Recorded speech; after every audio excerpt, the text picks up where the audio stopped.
So imagine in 1976, CBS is interviewing your father, okay? And they're calling him the most powerful man in the world, okay? Your father is a king at the time, Mohammad Reza Shah Pahlavi, okay? He has taken Iran from where it was before of 1% of the population spoke the language to 50%, revolutionized everything in Iran, and there was peace in the Middle East. The chaos we have in the Middle East today, that wasn't happening back then, but he's becoming more and more and more powerful. And then the fall comes and your father is kicked out of the country that he built.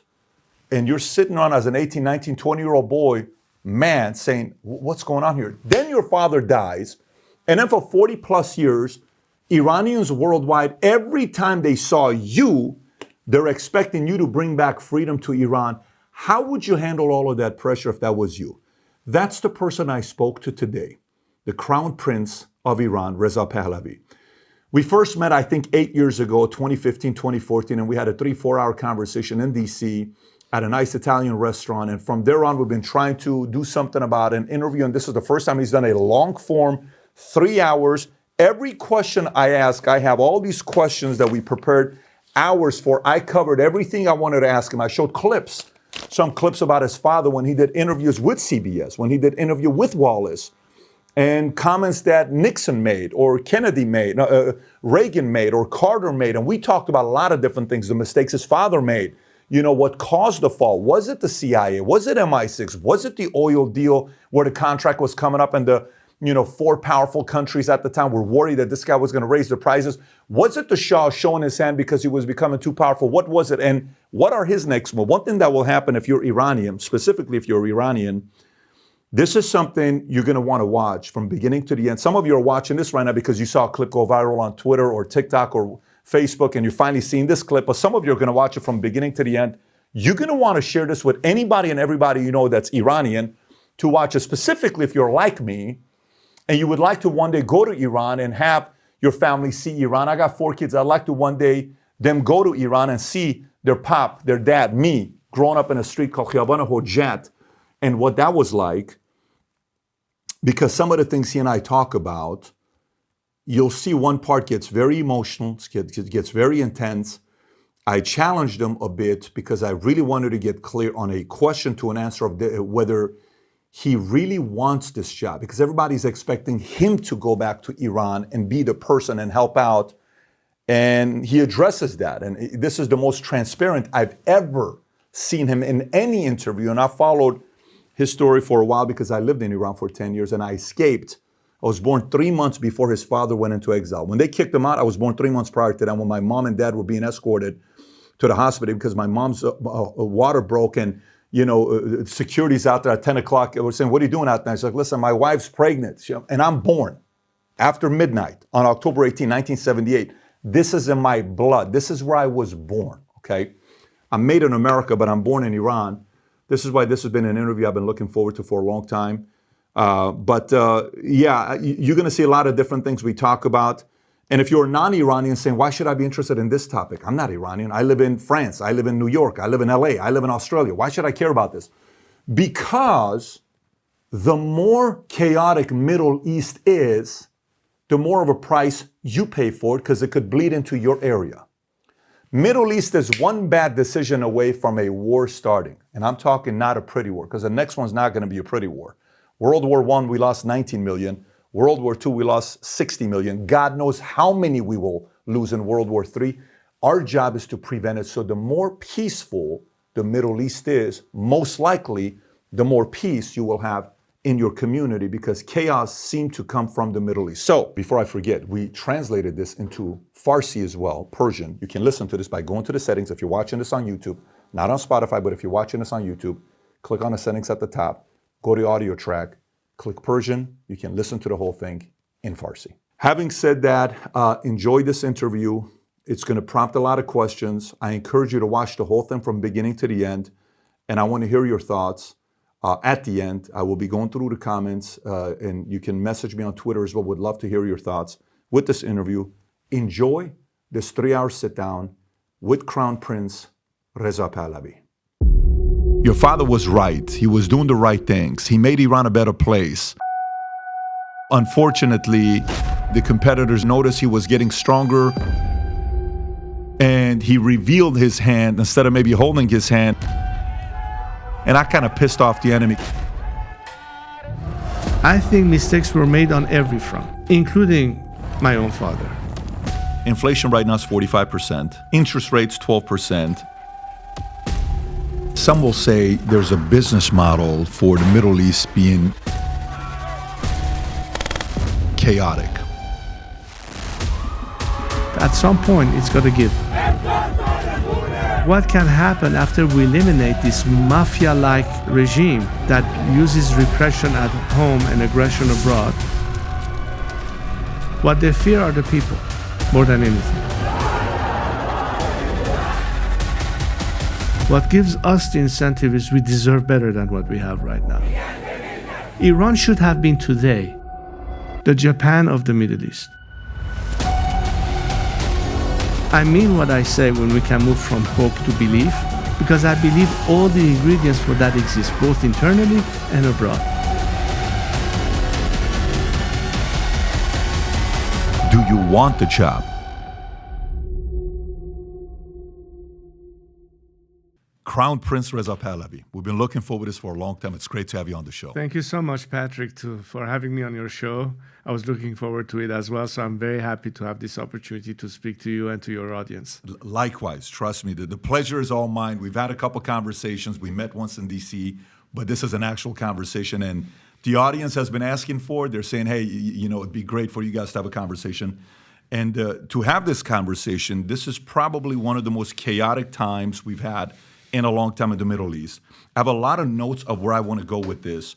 The audience we have, a part of the audience doesn't know the history of Iran, what your father, the Majesty, Mohammad Reza Pahlavi, the Shah, was doing back in the days, what happened to Iran then. So we'll talk a little bit about that time on how he improved the conditions, how Middle East wasn't chaotic. The relationship between Iran and Israel was actually a good relationship. The relationship between Iran and U.S. was a good relationship. We used to go to Iran, and celebrities would go there. They would go to concerts, all this stuff. So we'll talk about that. Then we'll talk about the fall. Then we'll talk about exile. Then we'll talk about coming out, to the States, what that experience was like. And then obviously myself as a father of four, I would like to one day take my kids back to Iran so they can see their dad living in Khiyaman Hojat in Tehran, going to Gulbenkian, going to Bandar Pahlavi. I still call it Bandar Pahlavi. I know the name has changed. So we'll talk about some of that stuff. But the main outcome today is to speak to you about conditions and to see if there is any possibilities of Iran going through a transition. Some call it a regime change. Some call it a transition.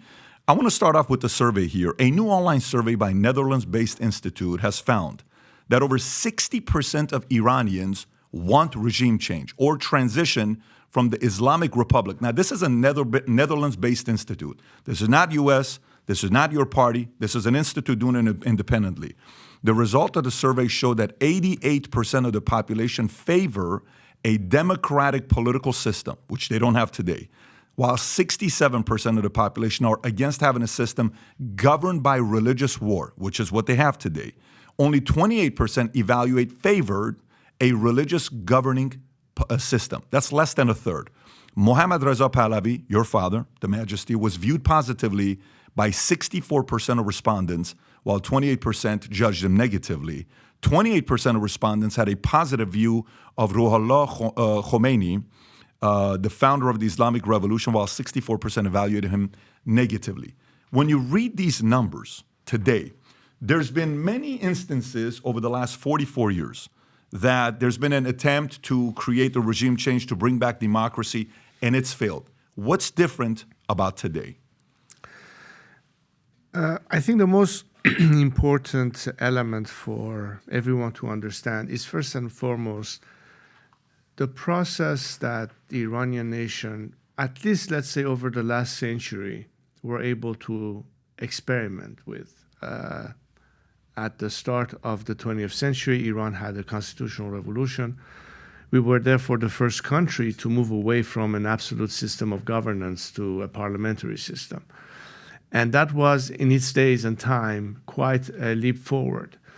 But what further brought our country out of being underdeveloped or during the Qajar period, really way behind, was the advent of modernity and secularism, which was really what my grandfather brought into the country in the early 20s. And that was the game changer for a society that was extremely traditional, very much religious-based. There were no modern institution of any kind, whether it was the police or the post office or the army or what have you. And later on, at the time that my father took over, towards the end of the Second World War, and by bringing, I think, at the time, something that was quite visionary through the White Revolution, everything that led to the emancipation of women, the right to vote and participate, the equalities, the economic opportunities, in many ways, quite socialist viewpoints, like making, for instance, factory workers having stakes in the profits that the factories would have. Nowhere in even the socialist world we saw that. These were quite unique when you come to think of other countries in comparison to Iran as far as the region was concerned. But what was also very important was not what we were doing domestically, but also in order to achieve all of this development, we had to have stability. So therefore, it was important for us to have good neighborly relationship with our immediate neighbors, with the Arab countries in the Persian Gulf area, with other neighbors, including the Soviet Union, mind you, at the time of the Cold War.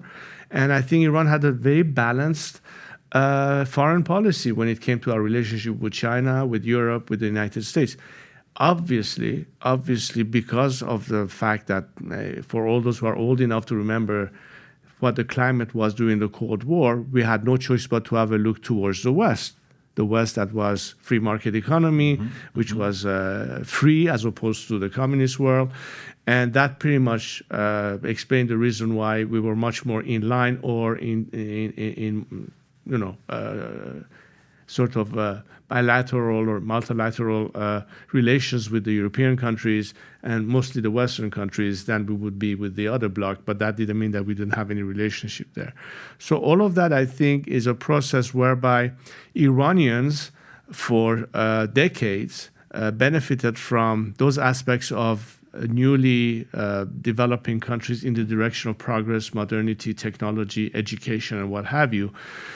In that sense, we had a stronger polity. We had a strengthening of our civil society, which, of course, is a component that, besides the structure of governance for any country, is extremely important. And, of course, we reached a stage where there was a political crisis, which I'm sure we're going to discuss further. But the bottom line is that when you look at Iran today, and since the questions in the polling indicates of why is it that now people say, hey, we had enough of this term of governance. And the question, therefore, is, are Iranians prepared to have a democratic future? The answer is an absolute yes. And the reason I'm saying this is because when I hear the Gen Z of Iran today, when I hear the generation of Mahsa Amini and where they stand today, having heard from their parents who remember what Iran was like before the revolution, they experience, at least 2 or 3 generations of them, how many chances the regime had to reform, if indeed it was reformable, but came to the conclusion that it is not reformable. And therefore, the ultimate conclusion that the only way out is to go beyond this regime, that as long as this regime is in place, we cannot attain any of those ideals or opportunities or what have you. And so it's not surprising to hear these statistics. I would even argue it's perhaps even more than that, but let's say we take the lesser value. It still is quite overwhelming. It's a big number. It's not a small number. Yeah. And you were talking about how things were in Iran. For the average person who doesn't know, when they go to school and they read the word, the Shah of Iran, Mohammad Reza Pahlavi, the dictator, the oppressor, he took money for that. That's what they're being taught in most liberal institutes, and we know what that condition's like in the States here. But I want to kind of read a couple stats, if that's okay with you, on what happened during that time. During your father's 37-year rule, he spent billions of dollars on industry, education, health, and armed forces, and enjoyed economic growth rates exceeding the U.S., Britain, and France. These are the 3 empires at the time that everybody was looking at. National income rose 423 times during his 37 years. That's 423 times, something we've never seen before anywhere else. He made Iran the world's fifth strongest military. The world's fifth strongest military. And sometimes they're like, well, yeah, but he was not, for religions, and he was not good with Muslims building mosques. He helped build 3,700 mosques when he was there, so it's not like he was preventing people from doing that. Some call it a mistake. Some say he was being naive, but to him, he was about freedom of religion. Hey, you believe in that? Go for it, do your thing. Women could vote, and it's very important to say why that's important, because the gentleman that took over, Ayatollah Khomeini, he was saying in his sermons that the fate of Iran should never be allowed to be decided by women. He didn't look at women as making decisions on the fate of Iran. He improved literacy rate from 1% to 50% in a little over a decade. Numerous assassinations attempts on him multiple times took place. CBS in 1975 called your father the most powerful man on earth. The most powerful man on earth at the time. Now, there was peace in the Middle East. People were getting along. People were having good relationships together. It wasn't fantastic, but it wasn't what we have today. When you go back, because you lived there for 18 years. It's not like you don't have memories. I lived in Iran. I'm in October 1878, baby. So I'm peak of the revolution. I think in August of 78, you came to the States for flight school, or you were doing something. You were traveling, flying the Northrop plane, and all these different things, because you were a pilot. First time you flew a plane, you were 11 years old. And there's clips of it. We'll look at that. But when you go back with memories, I want to go back memories. I remember going to the palace that you and your family lived in. I remember going there and seeing all the pictures of your father put upside down. And it was, till today, it's disturbing to me when I see pictures upside down. If I go into a room and I see anything put upside down, I correct it. It's because of my experience when I took the tour. And it was an interesting experience for me as an 8-year-old, 9-year-old going through it. But you lived till 18 years old. What was beautiful about Iran? What's the memories you have of the Iran in the 60s and 70s? For me, outside the aesthetics and nature, I'm a very nature-oriented person. I have big interest in environment, and in fact, anything that has to do with protecting our environment. Because I think in the future, one of the key industries Iran can have is tourism. And if you don't have a conducive environment to attract people, it will be something of a shame. And I think many of my compatriots are very much concerned about everything that we are facing today, including the water crisis and everything else that we need to pay careful attention to. But having said that, I remember all these trips that I took in various parts of the country and how much I enjoyed it. But most importantly was the human interaction. Now, I understand that, of course, people will assume that because I was a crown prince, it will be extremely ceremonial or sort of like staged, or it will be sort of official. But to the contrary, most of my experience outside of whenever I had to perform an official duty was very much incognito. I would travel in a very casual way with a couple of people accompanying me, with the security people discreetly following from a distance. There were instances that people would not immediately recognize me.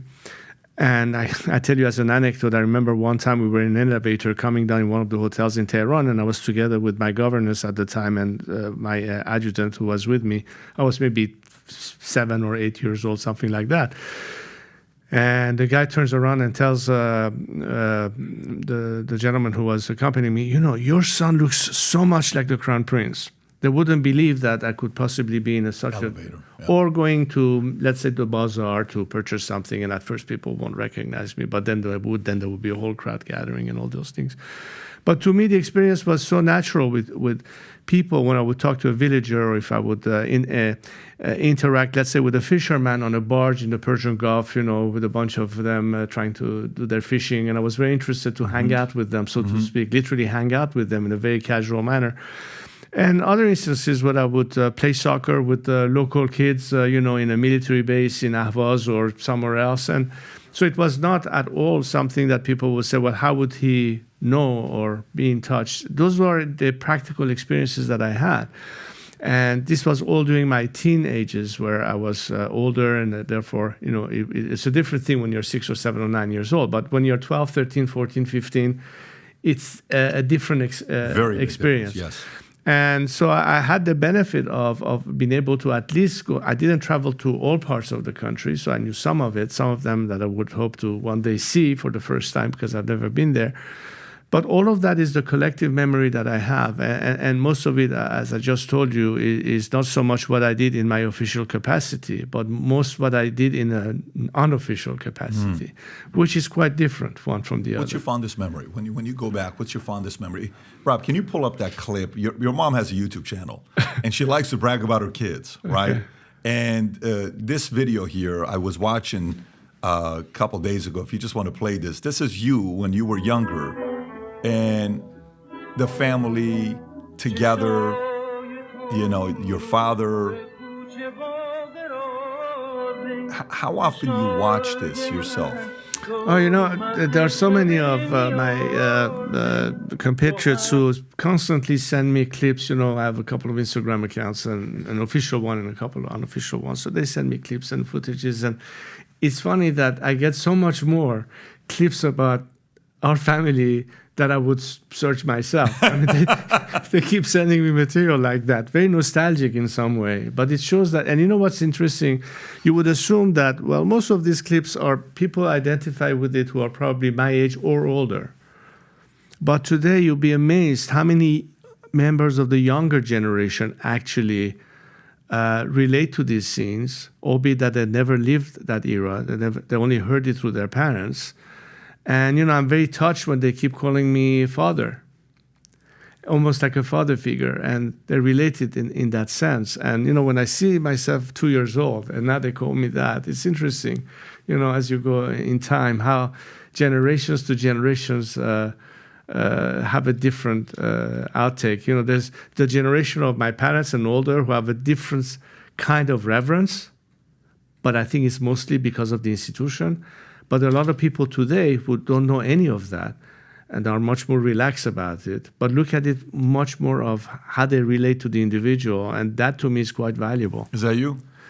Yeah, that's probably when we were in the palace in Tehran. We had not yet moved to either Saadabad or Niavaran, which was not even constructed there. This was, I think, they called it Kakh Shahr, or Kakh Shahr. Kakh Shahr means the city palace. Does it get you, like, for example, for me, when I think about things that drive me, because to do something that most would say it's impossible, a lot of people would say it's impossible to create a regime change today.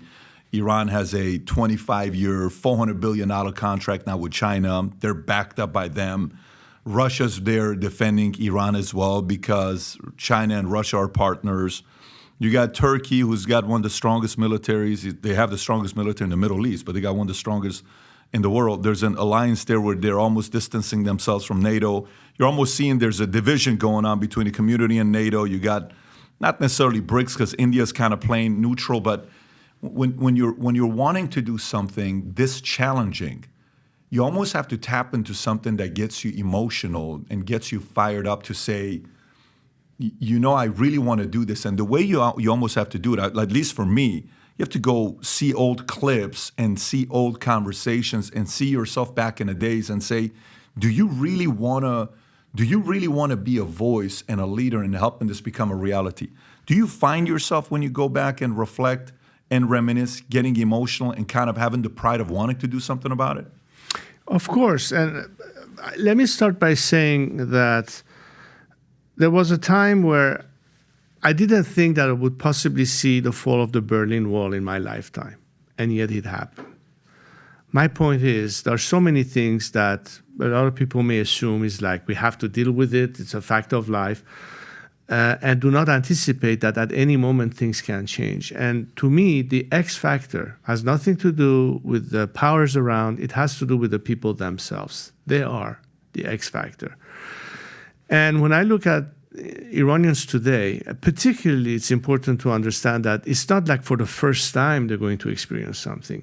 Many of the liberties that were lost due to this regime coming in power existed before the revolution. The freedom that our religious communities had, women had. We never had an issue of discrimination in the form that we see today. Whether you are a Jew or Baha'i or Christian or anything like that, we didn't even look at things in that context. I remember as a kid, you asked me what's one of the most remembering moment. That's the moment that Iran qualified for the first time for the World Cup. And I remember watching the game in Tehran in that stadium. There were 115,000 people in a 100,000 seated stadium, which was over capacity. And I remember we were playing Kuwait, and I think that was the game that was the one pre-qualifying for us, but there was a huge consequence, and the energy and the atmosphere. But the reason I raise this is because I remember I had the privilege, bring the Crown Prince, to every now and then invite the national soccer team to play along with them, me and my fellow classmates in school, and we had, players of our national team playing with us, and they had a good time, and we had fun.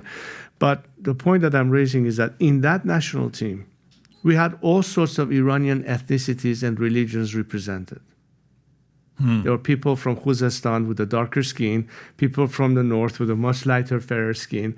There were Armenians, there were Azeris, there were from Kurdistan, from Khuzestan, there were Muslims, there were Christians, there were, the point that I'm making is we looked at each other as fellow Iranians. There was never a question of who is the minority. And that's a climate that this regime created. All of this goes towards what I'm telling to you, what gives us the incentive.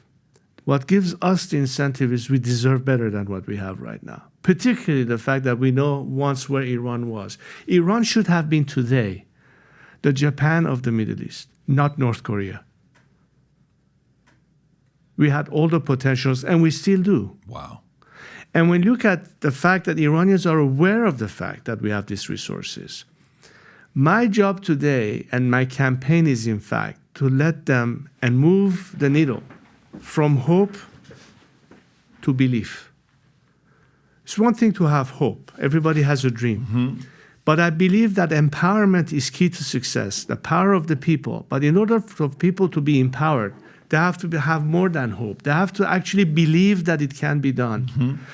And I believe that it can be done. Irrespective of the fact of what you just cited, we understand, of course, what's at stake. I'm not saying it's easy. But if we believe in ourselves much more than we believe in what others can do to keep us from doing it, it's almost like throwing the white flag. We're not going to surrender because to us, when I say us, I mean Iranians today, self-determination, freedom, participation, human rights, all of that depends on us successfully getting rid of the evil that governing our country today.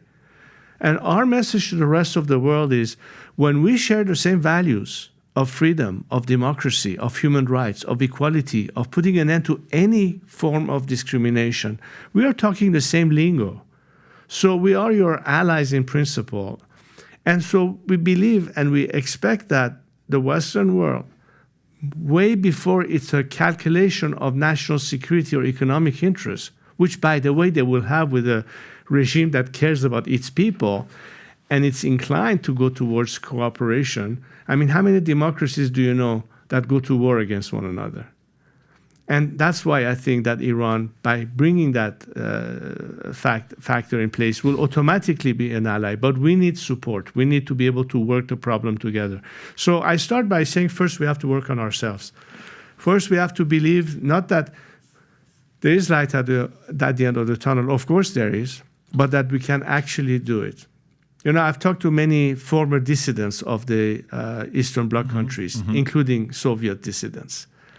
And they were saying at the time where, that's before Ronald Reagan or Margaret Thatcher were on the scene, sitting in some gulag in Siberia, pondering upon the fate of Mother Russia and what will happen to all of us, as dissidents. And one of them, I remember attending one of his lectures, was saying, the day we saw light at the end of the tunnel is the day Ronald Reagan called Russia an evil empire, which led ultimately to Mr. Gorbachev tear down that wall and so on and so forth, for those who have followed recent history. Meaning that there are certain external factors that come into play, and foreign policy of some key countries, of course, plays a big role. But that doesn't mean that all of the dissidents, whether they're in China or or they were at the time in Russia, or what led to an end of apartheid in South Africa, or the Solidarity movement in Poland, or many other examples that I can put on the table as people who felt empowered enough to launch their own campaign of liberalization, they had faith that they have to do it. Whether or not they're alone in it may be a different thing. We have to do it no matter what. That's why I always told my fellow compatriots, we cannot depend on anyone else but ourselves. But our message to them is our task will be far more easier if they come along for the ride, which is win-win at the end of the day. And who wins ultimately, and we'll get into that, is the world wins because the temperatures are so high right now that everybody's worried what could happen if this thing escalates to the next level. Exactly. God forbid. But, I want to talk about, during that phase, what's happening. You're the son of a king. You're the grandson of one of the most respected and feared leaders in Iran, Reza Khan, the Majesty, who he was a whole different type of leader. When you drop his name, it's a different kind of respect you get from people that are older. You ask somebody younger right now, they don't really know what it is. They know about your father. But your grandfather was a superior general. He was a doer. He got things done and loved and hated at the same time. But I want to talk about your father and the events that led to the fall of Iran. I have my opinions of mistakes that were potentially made. I want to know what you think it was. And I'll make a list. I want to play a couple clips to you. A couple of the clips are in a book that I'm writing that I've been working on for 13 years. It's not coming out. It's something that I've worked on for many years. And he's in it. When I think about the fall of Iran, you'll typically hear about the fact that CIA was involved, MI6 was involved. That's why they fell. Okay. Jimmy Carter came in. He did the toast. If you can pull up the picture when you're looking at the toast between the two, you see this here. And when I look at this, your dad looks very uncomfortable. And it's almost as if your dad is trying to be respectful, but doesn't trust an ounce of words coming out of Carter's mouth. But he's trying to be accommodating and respectful. And then Carter, at the same time, he's given a look of, you have no idea what I'm about to do to you when I leave this place. This is December 31st of 1977. Correct. And he leaves. And then next thing the conditions get worse and the rest is history. So CIA, MI6, the Shah. There's another documentary I watch about the 1954 oil consortium agreement that they had. That was a 25-year agreement that was coming to an end, and it was a way where originally it was an agreement they made in 1954, 50% of ownership to foreign companies. 40% of it was divided equally, 8% each. Among the 5 major American companies were British Petroleum, BP. They had 40% of it. Royal Dutch, Shell, they each had 14% of it. CFP, a French company, to receive 6% of it. And this was a very profitable venture because if Iran's grown the way they are during that 25-year from 1954 to 1979, nobody wants to give up that annuity. Nobody wants to give up that investment. There's some documentaries done about the fact that it was a meeting in Central or South America about what they can do for your father to fall. That's a different conversation that comes up. And then there's a couple other things, comments that he made, way before there was a President Trump calling out the fake news. Your father was the first one that called out fake news. I don't know if you remember the interview. If you want to play this clip, I want to play this clip and kind of get your reaction of this. This is October 24th. 1976, I want to say, 60 Minutes. He's sitting with Mike Wallace. And you've seen this before, but I just want to get some commentary on this. Go ahead and play it, Rob. Surely, Your Majesty, you're not telling me that the Jewish lobby in the United States pulls the strings of the presidency? Not entirely, but I think even a little too much, even for Israel interests. You think the Jewish lobby in the United States is too powerful for the interests of Israel? I think so. Sometimes they are disserving the interests of Israel because they're pushing around too many people. How do you mean pushing around? Well, pressuring. They have many means at their disposal. They are putting up pressure on many, many people. And at the end, I don't think that it will even help Israel. Why, if this is true, why would the President of the United States pay attention to that lobby? They are strong. Strong in what sense? They are controlling many things. Controlling what? Newspapers, medias, Your Majesty. banks, finances, and I'm going to stop there. Well, now wait just a second. You really do believe that the Jewish community in the United States is that powerful? They make the media reflect their view of foreign policy? Yes? They do not report, we do not report honestly? I love how he corrects here. Don't mix things, please. I don't say the media. I say in the media they have people. Not the entire media. Some newspapers will only reflect their views, yes. No? This next part's important. The New York Times, for instance, is owned by the Salzburger family, who are Jewish. Are you suggesting that the New York Times is biased in its treatment of the question of Zionism, Israel's existence, the United States' relationship with the Arab world? I will have to put all the articles of the New York Times written on this subject and draw the conclusion. You can put this to the computer and it will answer you. What you're saying is that, yes, you do believe. Well, let's wait for the answer of the computer. Washington Post? The same. The networks? Less. I must say you are speaking with your characteristic candor. Pause right there. So when you're hearing that to today, CIA MI6, Jimmy Carter, 1954 oil consortium, him calling out mainstream media, and then I'll give you this last 20-second clip if you want to play this, Rob, when he's being interviewed on, not this one, the one where it's right there, the first 20 seconds, if you can play this. Probably, and maybe more, because we are going to invest in the UK. Have you been able to assure the British government that you'll be investing much of the money we pay you for your oil in British industry? Sure, because I think that our Right country here. in the next 10 years will be what you are The today. smile coming up. He can't hold it. In the next 25 years, according to other people, I'm not saying that, will be among the 5 most prosperous countries of the world. When you Pause it become right there. something like that, So to me, I am I enjoy sports post-game interview more than the game. I'm that guy. Like, I like to watch Michael Jordan's interview after the game. Great game you had. I want to know how you're going to answer the question. I want to know how LeBron answers the question, or Michael, or Brady, of all this stuff, right? I was born in this country. I lived there 10 years. CIA MI6, oil, Jimmy Carter, him calling out mainstream media, you don't mess with those guys, and him calling out the enemy in their eyes saying, we're about to pass you guys up, where his ambitions are being revealed.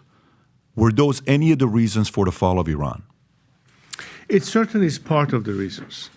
And I think for most people who heard the rhetoric and the narrative of his arch enemies, that he was a puppet of the West or anything along those lines, this proves how much he cared and valued the interests of our country, to the point of risking his own throne, knowing that some will not take it the right way and may plot against him. Very risky.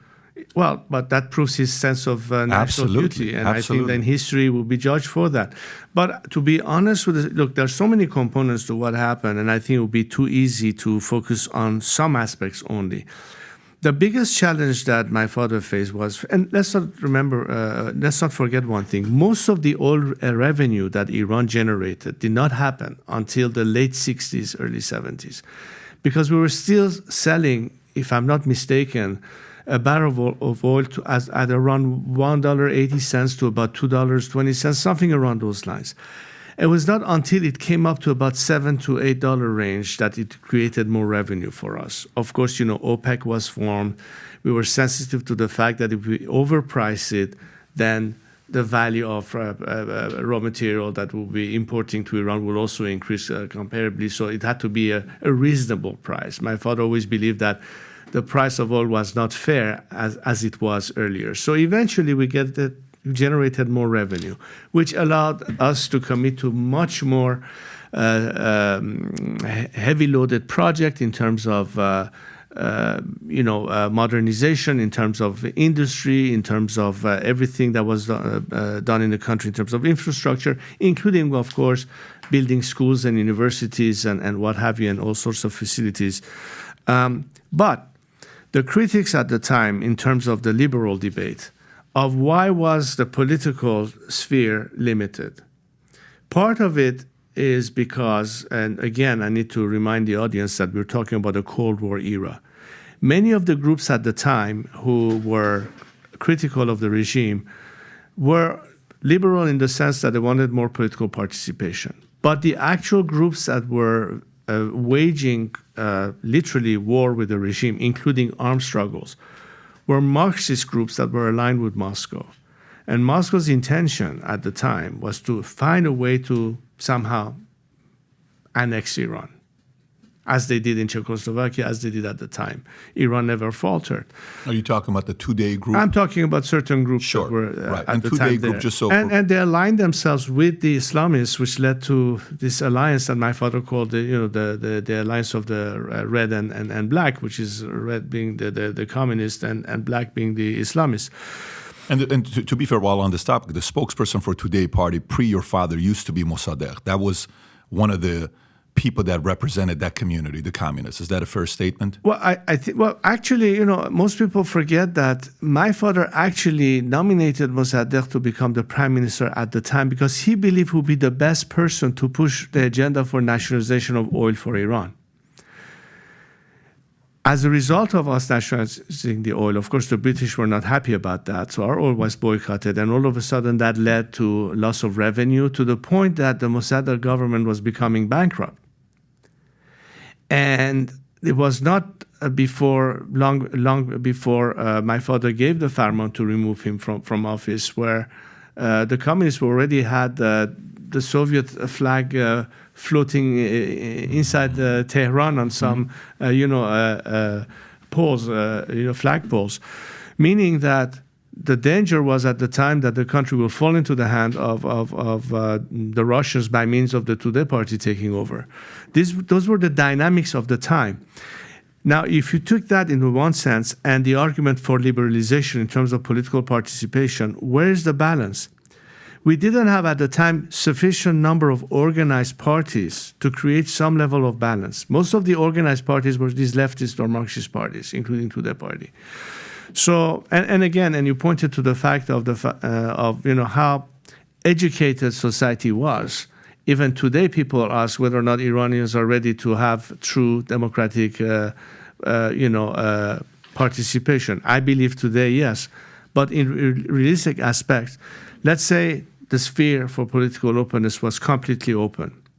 Who would have once, in a lopsided way, prevailed? Now, critics of my father's regime only focus on the fact that there was not political freedom in the sense that you had in the West. There was not. All other liberties was, but the political arena was restricted. But it was not just because he wanted so, because the circumstances was so. But he was still committed to reform. My point is that when we reached a stage where there was a political crisis in Iran, in 1978, a year preceding the revolution, there were many elements within Iran, some of them members of the National Front, who were urging that my father should take a step back from being directly involved in making the decision and become, not exceed the limit of a constitutional monarch and allow for him to, as they say, saltanat bokone na hukumat, which means he will reign and not rule. This was the whole argument then. But the climate went in the direction when the Islamists prevailed with the help of the Marxists, saying, no, we have to completely get rid of the Shah.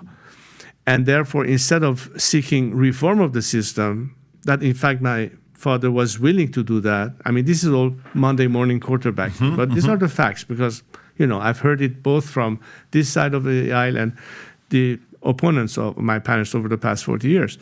And the fact was that there was an opportunity for reform, but it did not lead to that. Now, let's say if Gorbachev had happened 5 years earlier, maybe we would not be here right now. It would have been a different outcome.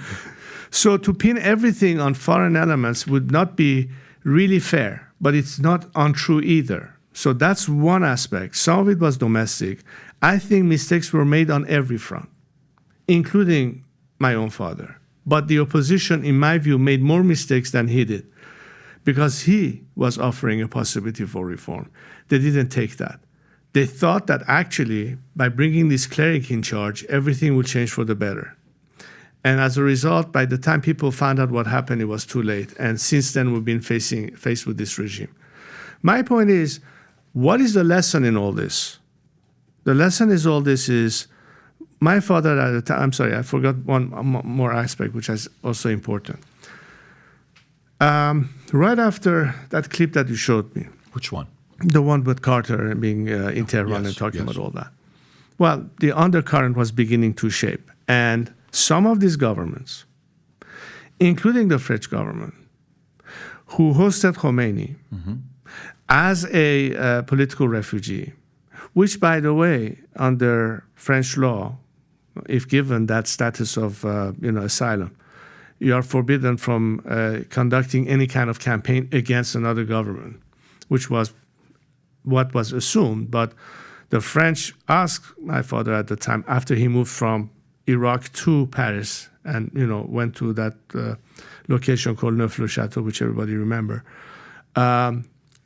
he was not in any form or shape continuing his campaign. And my father assumed that the French would obviously, in exchange for allowing him to go there, in fact, many before that were suggesting, should we get rid of him? And my father was not at all in agreement of making Khomeini a martyr.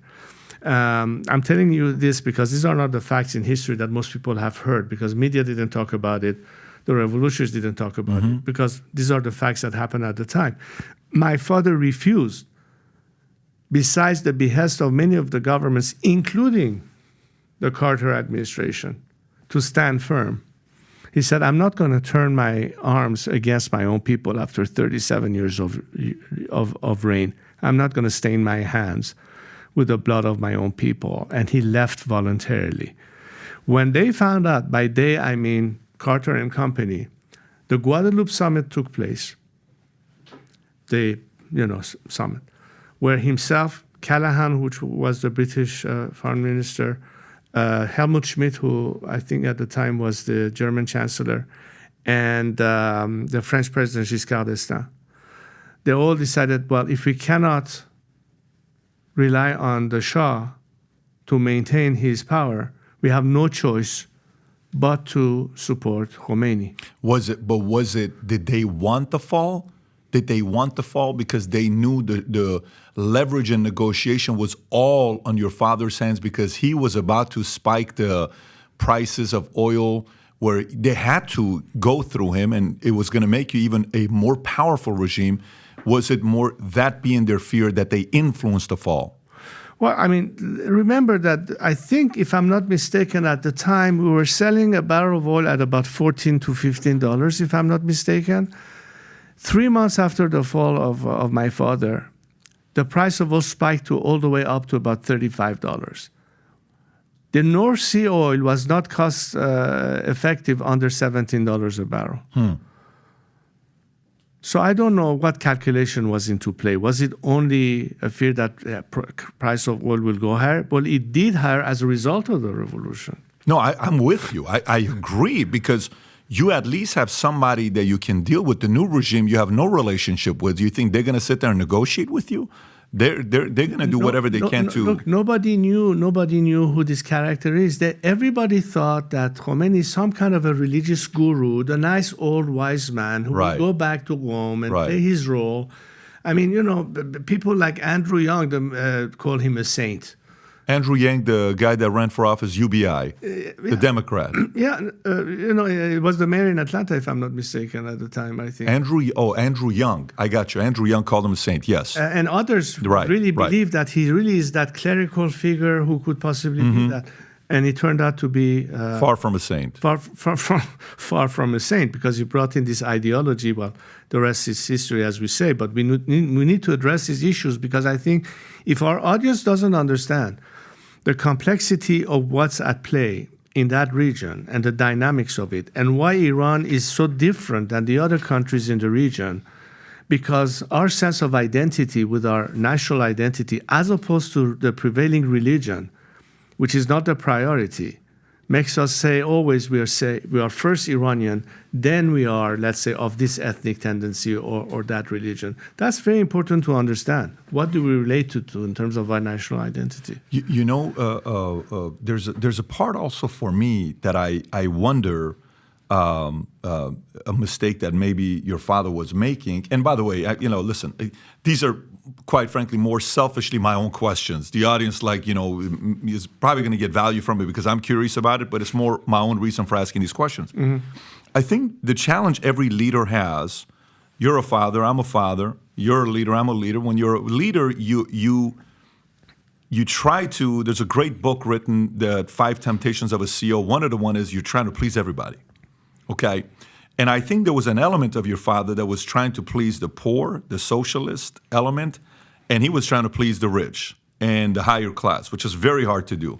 In 1963, the White Revolution, he redistributed land from the rich and he gave it to the poor, the 2.5 million people that got land. Imagine you're just like, hey, here's some land. What? He did that. Redistributed, that's a word of a socialist. That's something Bernie Sanders, Elizabeth Warren, AOC would use. We did that, right? And then in 1967, October 16th, the 2,500-year celebration of the Persian Empire, which you kind of watch it. There's a documentary done on that as well, on how unbelievable. Maybe there's never been a party like that, celebration in the last 100 years where that many powerful people are coming to a party and everyone wants to know who's going to get the best table, the seat. They're going through it, right? Do you think there was also an element of him trying to win the rich and the poor, and ultimately he ended up partially losing both of them? In the context of social justice, you cannot have an imbalance between the rich and the poor. There's always that divide you have to try to reconcile. And to put the labor forces in Iran at work, you have to provide them with the incentives, with the protections. And as a result, if you make education free, if you make, many other aspects of things free, you equalize the field for the people who have lesser means. And he tried to do that through some of the programs that was the result of the White Revolution, but also the way the system was going. At the same time, we had to encourage the private sector from investing in the country, which is why many of our top industries or factories were basically funded or brought in by Iranian entrepreneurs. Who had a huge impact in Iran's economy in the past. Many of them were non-Muslims. Many of them were families who were from different persuasion, which is why the minute the revolution happened, Khomeini started confiscating their goods. They were forced to flee. And the first brain drain that Iran faced at the time was right after the revolution, where most of these people had to leave the country, leaving all their properties and belongings behind.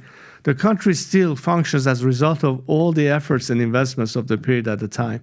So it was, I think, if you come to think of it, addressing both those who could help build the country, and we needed them, and there were people who were affluent and were capable and had the means, but also at the same time allow for the country to become more and more educated so we can be more and more independent from others. Let's say, for instance, if you want to bring in a company and have a bunch of engineers trained so they ultimately replace whatever is, transfer of technology. And at first you have to have your foreign so-called engineers and or operators, and you train the local people so they can take over that industry. You cannot do that if there's not a basis of education. So if you look at it, and the reason why even today we have many Iranians strong in mathematics or science, and they go to places like MIT and Harvard, and we had that kind of a training back then in the Iranian schools.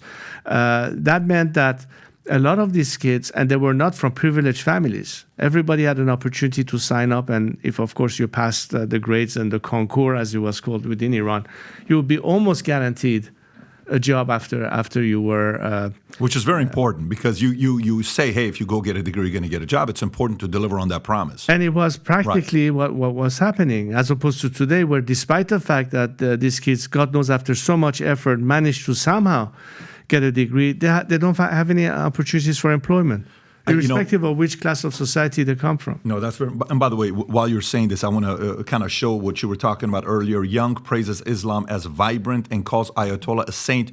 This is important because you said he was a mayor of... where did you say he was a mayor of? I think Atlanta. Yeah, but he was also part of the UN, so we're not talking about just anybody. For somebody that was a UN chief or something like that, he was a very powerful man. What was his role with the UN, if you can zoom in? He became...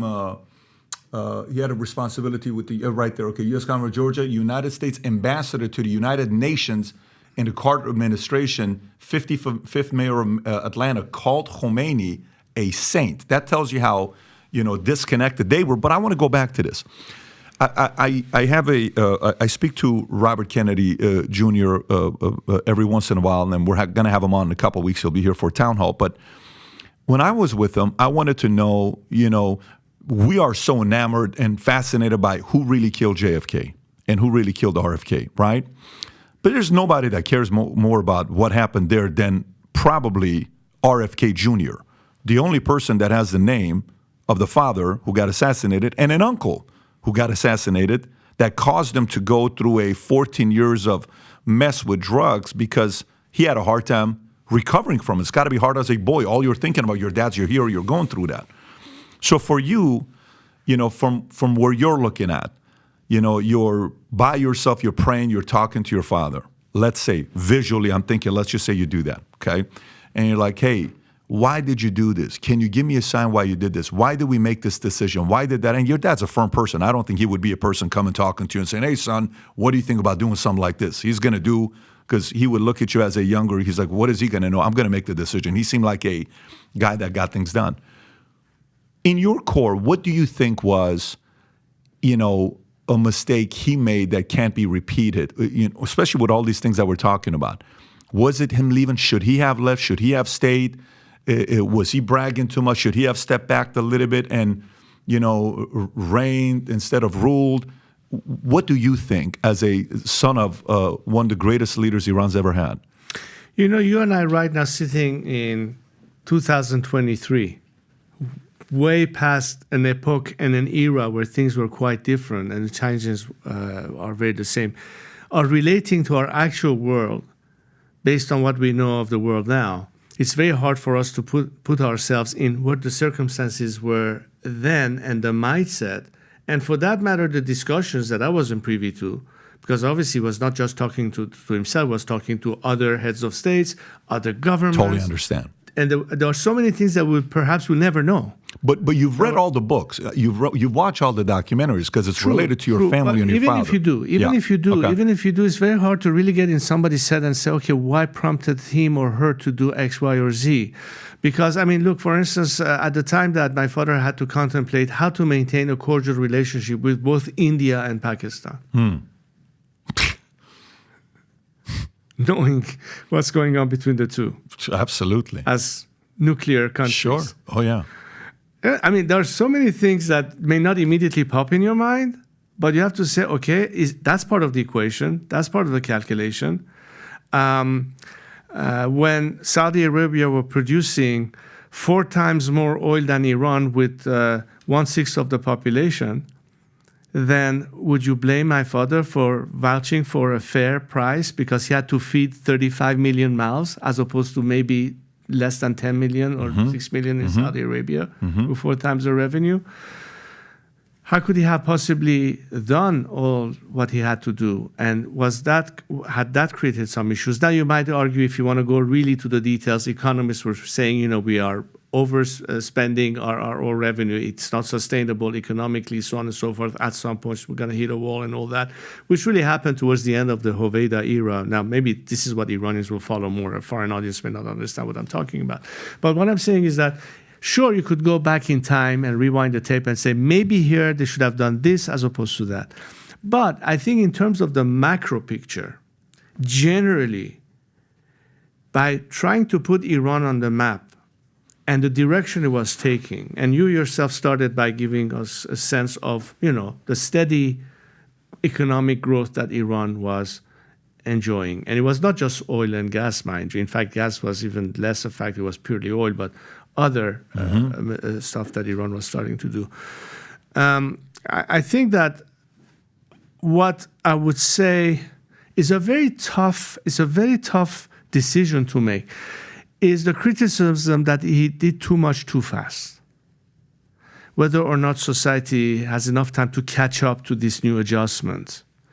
Can people coming from rural areas adjust to life in urban society? That is a completely different set of circumstances.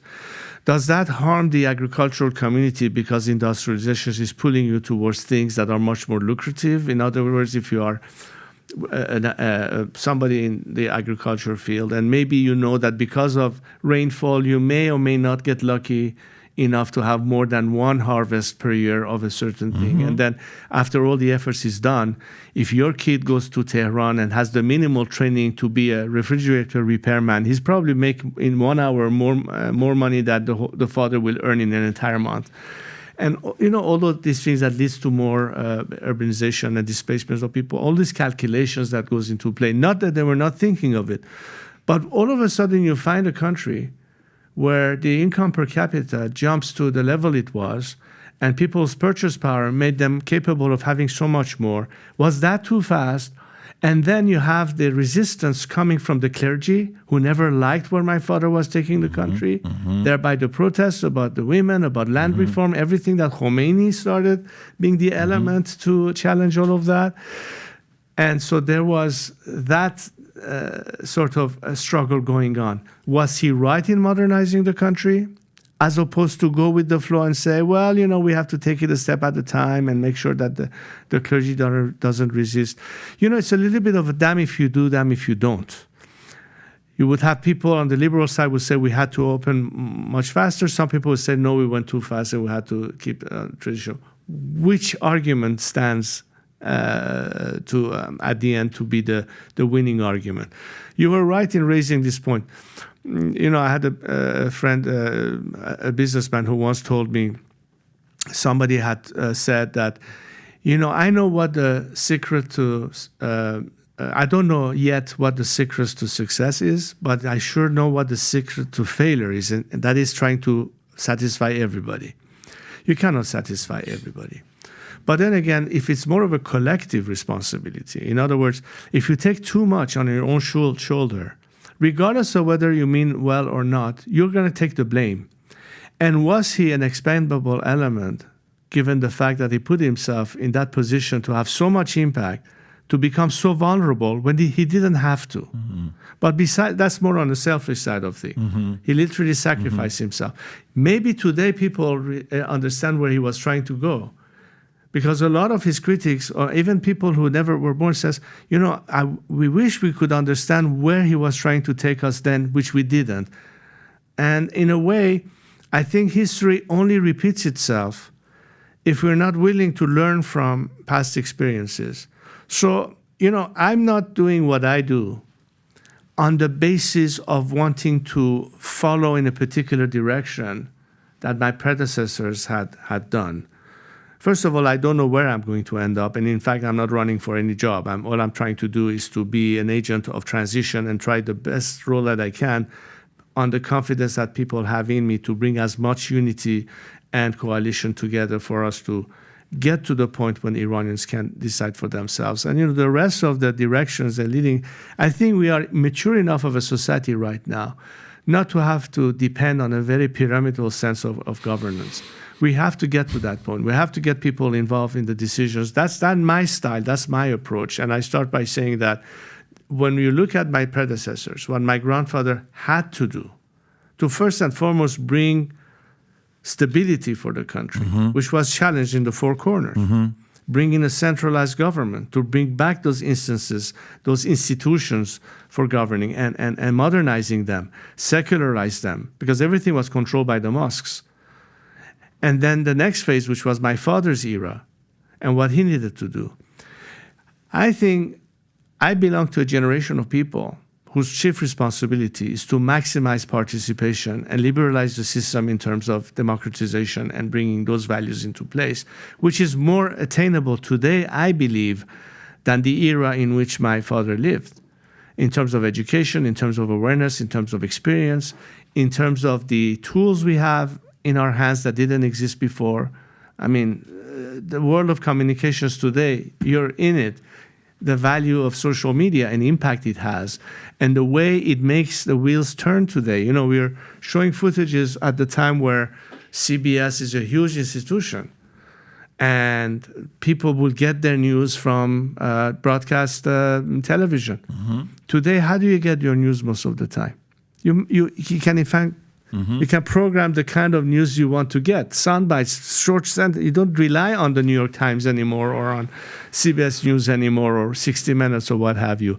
Not that they don't exist and they don't have an audience, but I think today's world is very different in terms of how people communicate with each other and are aware of each other. And they even, bypass, I think, governments and media. We have to understand the world in which we are living today to understand how people react to something or communicate their messages. And if you're not sensitive to that, you miss the boat. I'm trying to first and foremost listen more than talk. I try to get a sense of where they are and understanding the challenges, but at the same time say what we want is not so much different than an average American would like to have, or a French would like to have, or a British would have to have, which goes back to my point about the common values. That means that instead of saying, well, that's the Middle East way over there, I'm sitting here as an American looking at it from far distance, we are now far more intertwined in terms of consequences of what happens in one corner of the world does impact the rest of us. So we are, in a way, propelled to an era where we need to interact. We need to be more engaged with one another, as opposed to go back to isolationism and divestment from one place or the other. I don't think that's the way our world is evolving.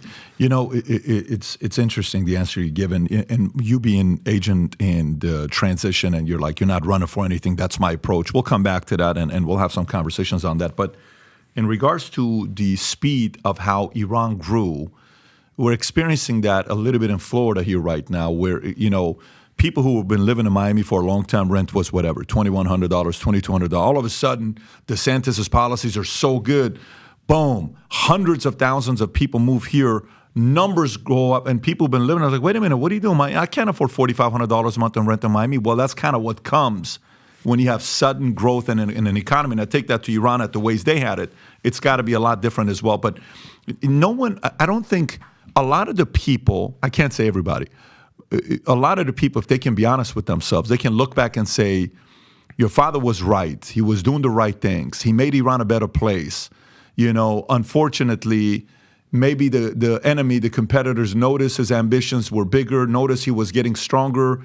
He realized he has a better hand, and he revealed his hand instead of maybe holding his hand. And you have pocket aces. Don't tell everybody you got a pocket ace. He kind of played a little bit as if he has a pocket ace. And I kind of pissed off the enemy because you're kind of like showing your hand. You know how sometimes you play poker and at the end you show when you beat somebody, like, hey, look what I had. You got crushed. And maybe there was a little bit of that. Who knows? But, Yeah, I would tend to agree with that assessment because, sometimes honesty doesn't pay. Revealing everything you have on your end as a leverage, I think if he doesn't do that, one, you and I are living in Iran today. Yeah. And I don't know what I'd be doing, but I'd be living in Iran today because Iran would probably be a great society economically, business, finance, lifestyle, media. There'd be so many different opportunities. But I'm sure the competitors didn't like that. Hey, we used to own you. Who are you to think that you're going to be this powerful? This was our oil in Abadan. We owned all this place. What do you think you're doing here? Well, that's the part that I think indicates how much he loved his country, and what was the factor that really vexed him was the fact that why was he so underappreciated by people at the time? I could see in his eyes that what did I do to these people? Yeah. Except for trying to put them in a better place. At one point, he had an approval rating of 90% approval rating, and how quickly mainstream media was able to spin it with the power of CIA, MI6, if they were involved, Carter, how quickly they were able to spin and use these stories of Sinema Rex fire. And by the way, how much did you yourself want to find out exactly what happened to Sinema Rex fire? Right across the street, there's a police station. They blame Savak. They did it. The Shah killed the 400 people. Pregnant kids are in this place, like we're going through right now in Israel and Palestine. The hospital, it was done by Israel. It was done by Hamas. Who did it? How much of that, because we're experiencing today, the story obviously eventually came out that the person that was behind the Cinema Rex fire was part of Khomeini's camp. It wasn't. Yeah, the facts are not completely open for all to see. But it took a year, though, for us to find out about that. It even take half a century when you have a whole period revisited based on facts rather than narratives and myths. For instance, the whole 1953 element, which is very little understood in this country. You know, often when they talk about that era, they say the democratically democratically elected government of Mossadegh. Why do I raise this? Not because I want to make this be the main argument, but it's one indication of how easily you can distort the narrative. First of all, prime ministers in Iran were never elected. They were either appointed by the monarch, subject to parliament approval, or parliament would recommend a candidate subject to the approval of the king. We didn't have a process of elections to form government in Iran. That was the Iranian constitution at the time. So this argument, first of all, that he was democratically elected is not true. He was appointed, number one. And then if they call the removal of a prime minister a coup d'etat, then therefore you should have to argue that every single prime minister in Iran was removed by coup d'etat, if that's the argument. And what happened is that he resisted that firman, and that led to the whole crisis that existed.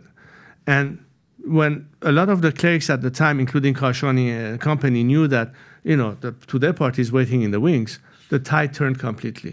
My father was already outside of the country, was somewhere in Rome, I think. And the chants that were pro-Mossadegh within 3 days completely flipped towards long live the king. I don't think there's any foreign intelligence agency in the world capable to flip a country in 3 days. So this whole narrative about the CIA being behind it, all that, a lot of it was the time of Kermit Roosevelt, who they screwed up in the Bay of Pigs and they wanted to take credit somewhere else. And that's how somehow they tied this whole narrative of 1953 to that. And, you know, I invite people to go and do their own diligence. I'm not saying this. Abbas Milani, who did the most research on the subject, who was an anti-regime revolutionary as a Maoist, is saying that. So I'm quoting an adversary of my father, who was a revolutionary at the time. Go read his research and his findings about that whole period. We have to set the record straight. Good, bad, and ugly. Because people, whether Iranians or foreigners, deserves to know the truth. And sometimes I feel that many aspects of that era has been so distorted that it leads to this false expectation. But this is important only because I still see the remnants of this kind of argument, not just vis-a-vis Iran. Even today, when you look at what's happening in this conflict between Hamas and Israel, and the whole narrative behind that, and not understanding what happened in Iran at the time of the revolution, the fact that even today, elements that are tied to organizations such as Hezbollah as a proxy of the regime, that are utilized in Iran to repress and crack down on people. The dynamics are such that, because at the end, what are we talking about, Patrick? At the end, we're talking about what do the Iranian people want and what do they need to obtain. My priority is to guarantee that they achieve their ask and hope that what they want is not in direct conflict with what the world wants, unlike the 20th century. Because there was a fight for influence on oil reserves or this country. Many democratic countries who today condemn dictatorships actually supported dictatorships against the Soviet bloc at the time. Let's not forget that. When the Iran-Iraq war broke out, most of the countries who later on led a campaign that the previous Bush administration had since 9/11 and the whole issue with Baghdad, forget the fact that they were all aligned at the time to back Iraq, to make sure that Iran does not prevail in the Iran-Iraq war. Why is that? Not because they believe that it is right for the war to exist, but they knew that the revolutionary Iran, with the mission of exporting an ideology, is now a threat. I want to go back to the Carter administration. The only individual in that administration who understood what could be the consequences of such a regime taking over was Zbigniew Brzezinski. In fact, I remember the discussion I had with him because I happened to be at the White House on my birthday, October 31, 1978. Wow. You're at the White House October 31st, 1978. I flew up from Reese Air Force Base. That's where I was training. I came to Washington. I had a short meeting with President Carter, and we had a longer discussion at the time with our ambassador at the time, Ardeshir Zahedi, and we were together with Zbigniew Brzezinski. The rest of Cyrus Vance, Gary Sick, Clark, all of those guys were completely on this premise of let's create a religious belt to contain communism from spreading into the area. That was the theory of the Carter administration. So backing Khomeini, creating a religious belt like a dam to protect the region from the communism to gain influence in the area, namely the Soviet Union. Little did they know that at the time the KGB had over 40,000 Iranians under their control, many of them dressed as mullahs, leading prayers in Mashhad and Isfahan and other countries. They already had their influence. They were already there. Did your father know? Did he already know or no? Didn't he warn so many governments that if I go, Iran will become Iranistan? It was not less than a year after he left that the Soviets invaded Afghanistan.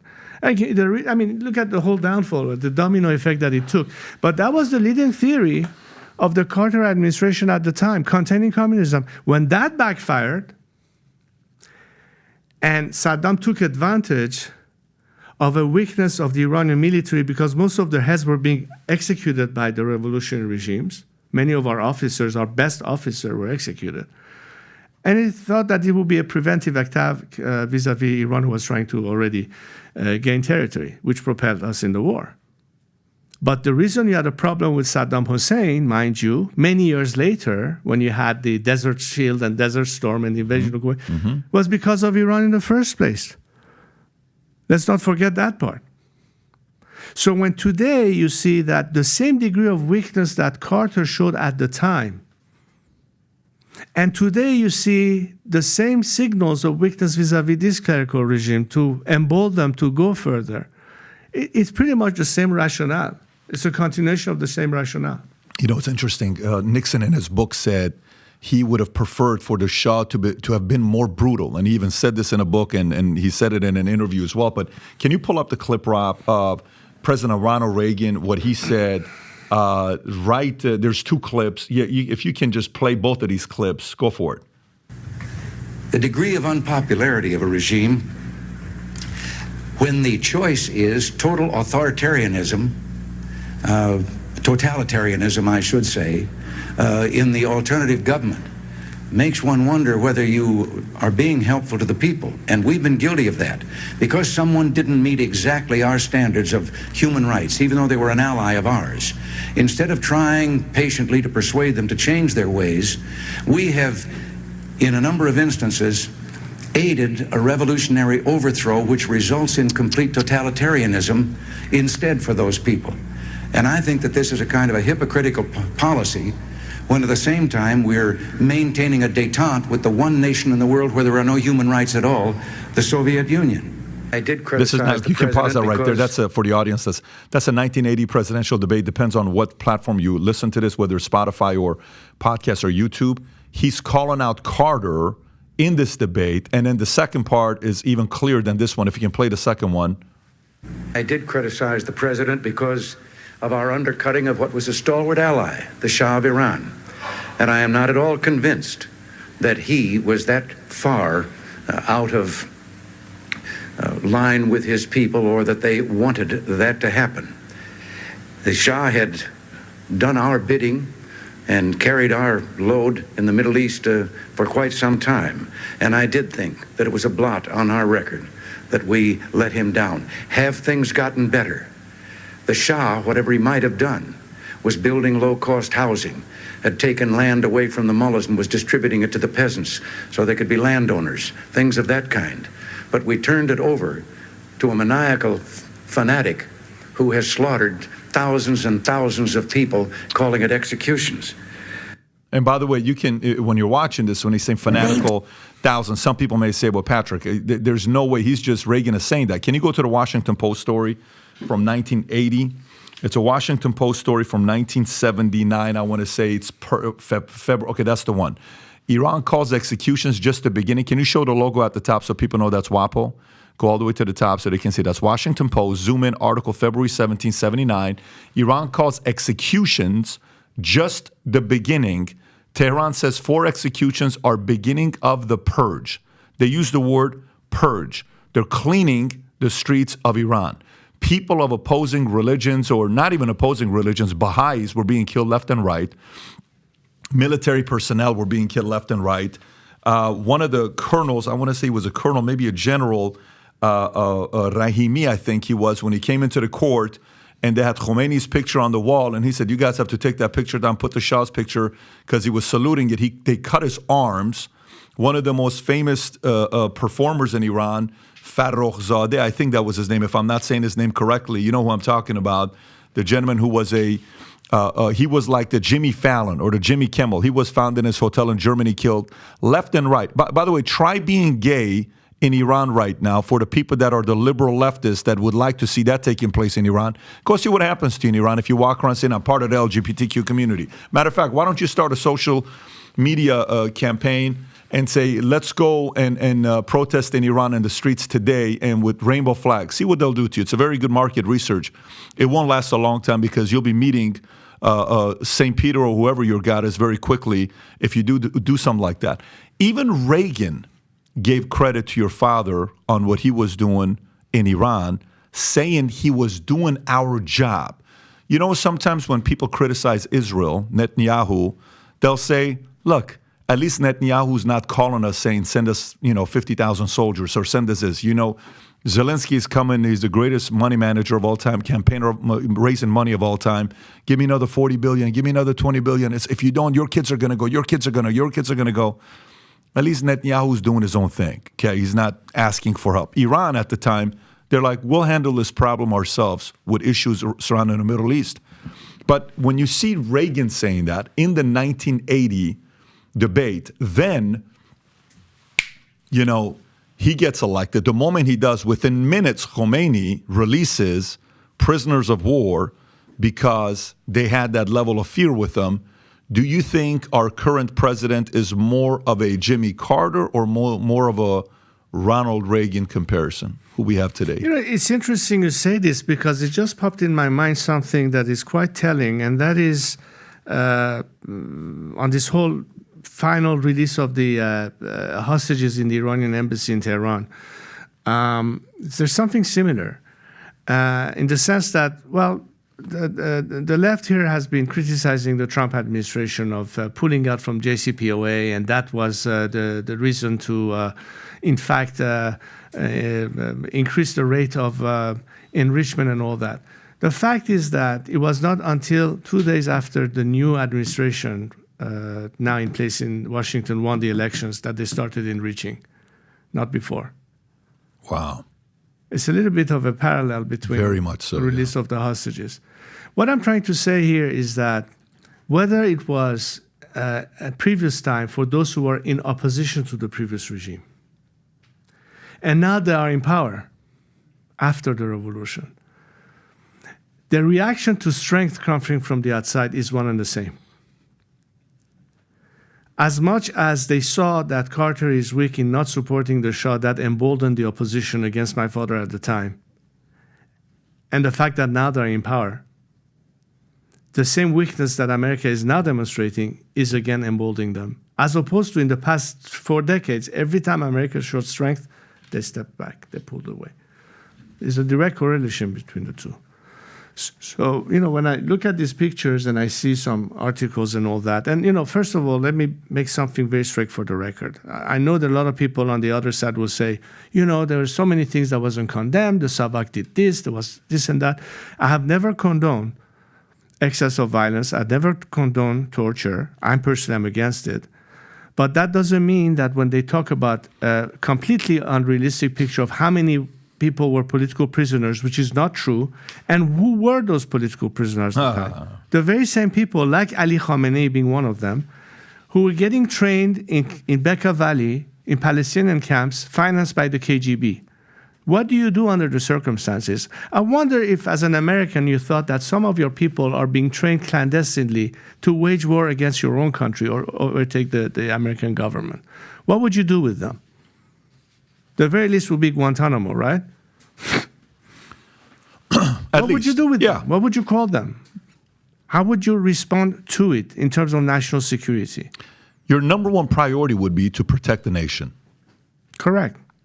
And in what manner were they operating? Were they just writing articles and say we've been gaggled or muzzled? Or were they actually trying to conduct armed warfare? Groups such as the Mujahideen Khalq, who were assassinating military attaches at the time in Iran, or other groups who were waging armed warfare and killing Iranian police officers or soldiers. How do you sort of deal with that? It's not like a free exercise. In fact, the Tudeh party, you mentioned the Tudeh party and how many times my father was subject to assassination attempts. I think it was 2 times. And one of the first time it occurred was by a soldier who was influenced by the Tudeh party and who attempted an assassination on my father. My father survived that. But the fact is that until then, the Tudeh party was still a legal party. In fact, the second oldest communist party in the world after the Soviet Communist Party. They were still legal. So, it's always easy to fault a government, but how much of the other side of the equation has to take some responsibility in it? I'm not here to start making judgments. I'm just trying to explain to the audience of what it is we're talking about. Where do we stand today?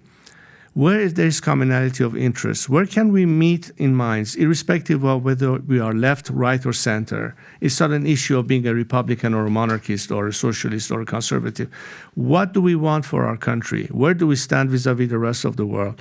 This is, I think, the real debate that is taking place in Iran today, particularly in today's generation. And I'm very much encouraged by it, Patrick, because I think that today's generation is showing such a degree of dexterity, of due diligence, of not relying blindly on anything that somebody tells them. And that gives me hope.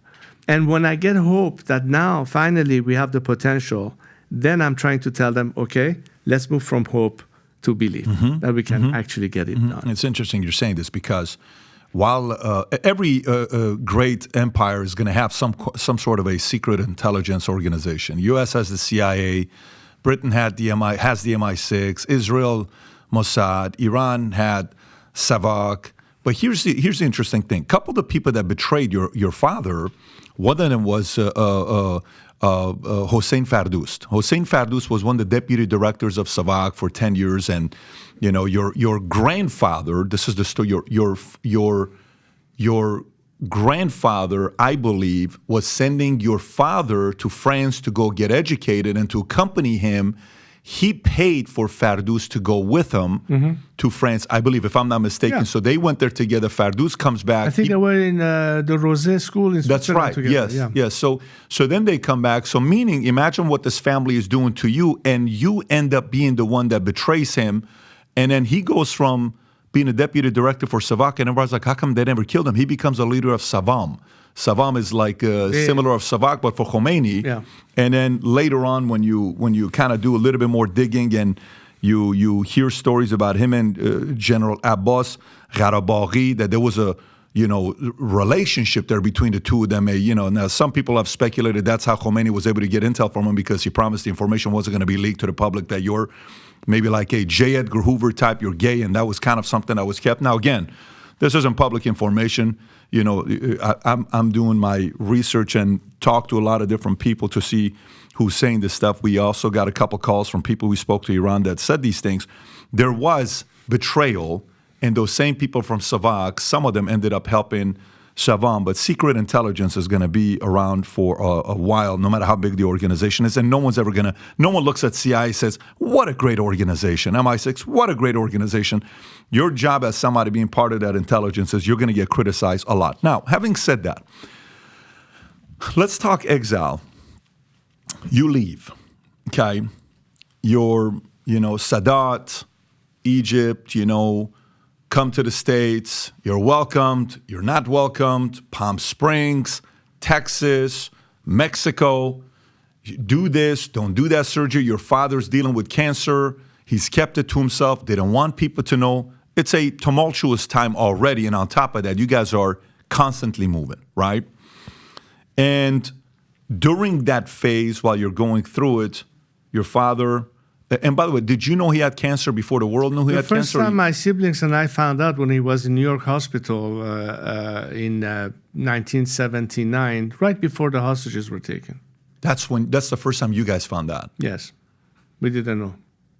Did he know? And he was kind of like, I don't think I... He knew as of 1973 or 4, I believe. And very privately, he had some of the doctors, including a couple of, I think, French doctors at the time, who initially diagnosed him.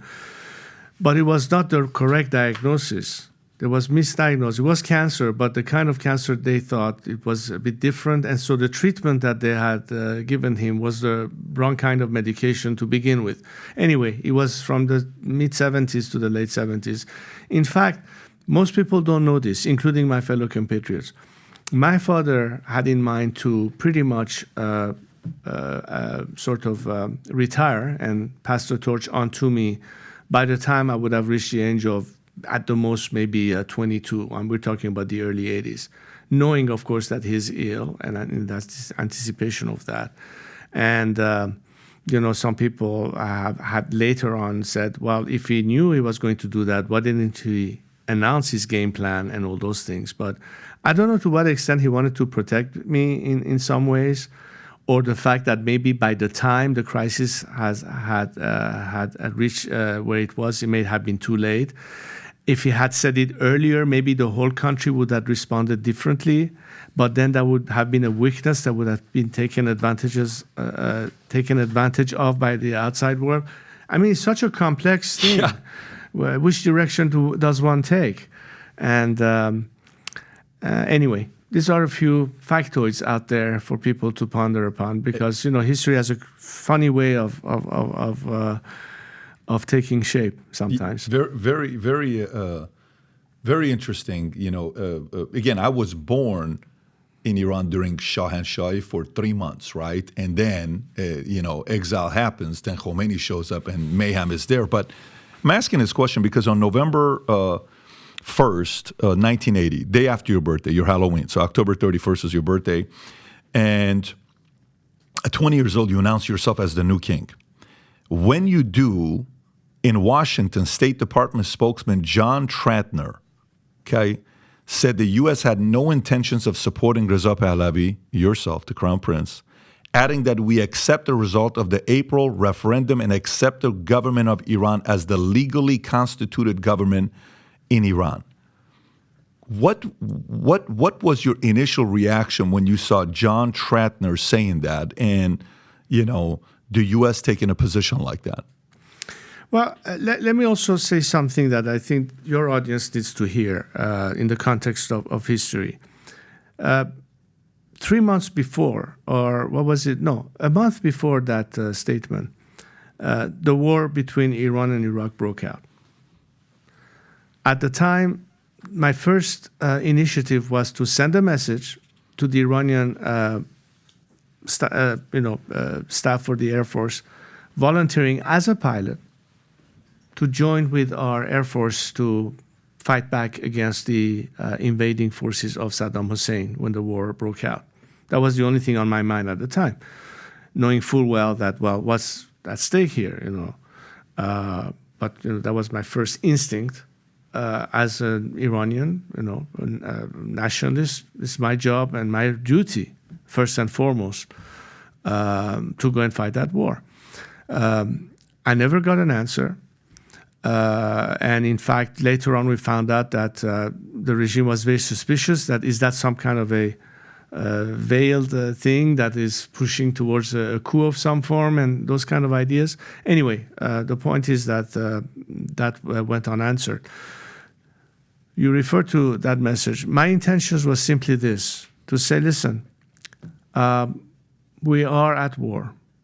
There's a sense of mayhem, confidence loss, the morale of the military. And my sole intentions at the time was to say, you may have turned your back to the institution, but the institution that I represent has not turned its back on you, the people.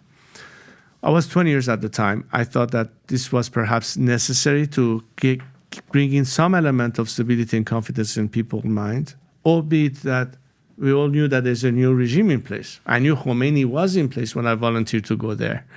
That was not to serve the regime, it was to serve the country with that mindset.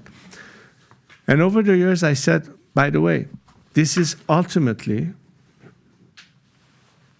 the Iranian people who have to make that choice. I always said, this is a decision that the Iranian people have to make as to what kind of a future they want to have. This has been my unwavering position in the past 44 years and counting, which is why today my focus and my goal and my sole mission is to see through it that we have a transition, a democratic transition, meaning that a constitutional assembly where people's representatives would debate the constitution, the form it has to take, the content of the regime, and ultimately submitting to a referendum.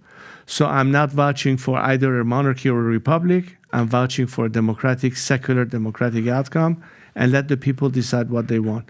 So my mission in the past 44 years has been to advocate for democratic change against religious dictatorship, to say that we cannot achieve a democratic system without a clear separation of church from state, which is a prerequisite to democracy, which is why we cannot even fathom that under a religious system we could ever achieve that. And you mentioned elements such as the LGBT community and their rights. I recently was awarded by the Law Cabin of an outspoken award, California. Defending the rights among others of our LGBT community. None of this can be achieved under an ideology that from the very beginning is not only antagonistic to religious communities or the LGBT community or anybody with any opinion other than theirs, but it's the fact that they're anti-Iran. They're not even in any form or shape maintaining the interest of the nation. And so, you know, when I was sitting in Egypt, knowing full well that my father had to leave the country, I'm now practically in exile. What is my role? What is my duty? What is, besides the fact of being, the former crown prince and all that, as an Iranian, what is my responsibility today? As somebody who can inspire people, as somebody who people trust, as some people who got to know me over the years, not just because once my father was king once or I was a crown prince once, but a whole generation that never knew that time. But they read me, they follow me, they talk to me. I think they know where I'm trying to go with this. So where we were in October 31, 1980, as opposed to where we are today in 2023, is a very, very different set of circumstances. So let's talk about that. You were recently, and by the way, I want to talk about the conditions in Iran, why they also may want to have a change taking place there. Inflation right now is 45% in Iran. Okay, interest rates. The government's latest figures was 55%. 55%. Their own figures. Fantastic. Yeah. So 55%. Interest rates 12%. Their net real interest rate would be minus 43%, which is a terrible place to be when the market is like that. Safety for women, children. We saw what they did with, just a year ago when the protesting in Iran was absolutely wild, with women going around fighting, defending themselves, standing up, and the government was a little bit worried about it. When I came from Iran to the States, I was always, I always thought the math was way too easy here. Not because I was a math phenom, because math in Iran, the standards in Iran, math was very, very high, right? We took that very seriously. Mm-hmm. What are the conditions today in Iran? What crisis are they dealing with? I know you mentioned water crisis earlier. Can you kind of unpack some of the challenges Iranian people are dealing with today?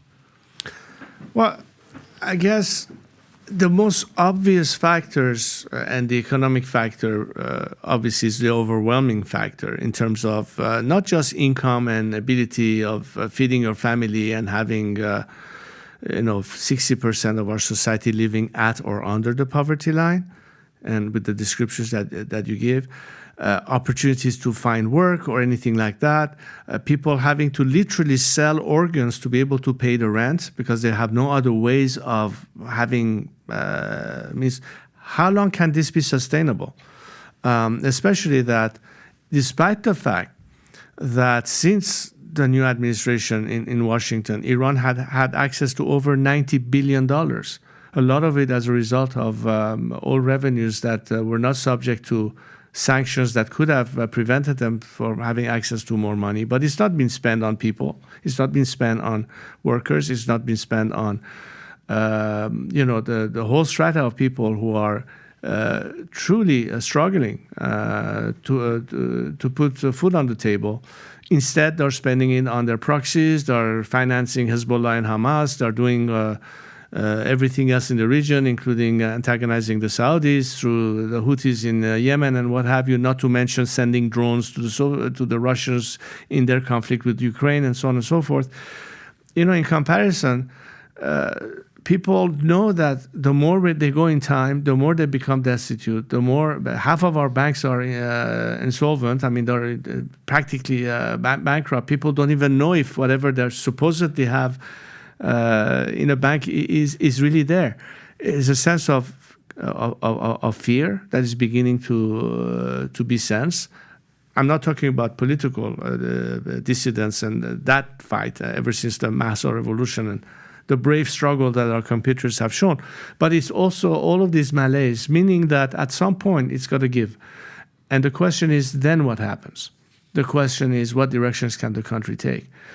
It is why I also am very much focused on bringing into the narrative of change, not just political change, but what can happen after we eliminate this mafia-like regime that uses repression at home and aggression abroad, the IRGC and every aspect of control they have within the Iranian economy. Because once all of that is gone, then you have transparency, accountability, you eliminate the elements of corruptions and everything that is going on, meaning that you can finally have a positive impact in the way Iranians can see how our economy can restart. How can we bring in foreign investment?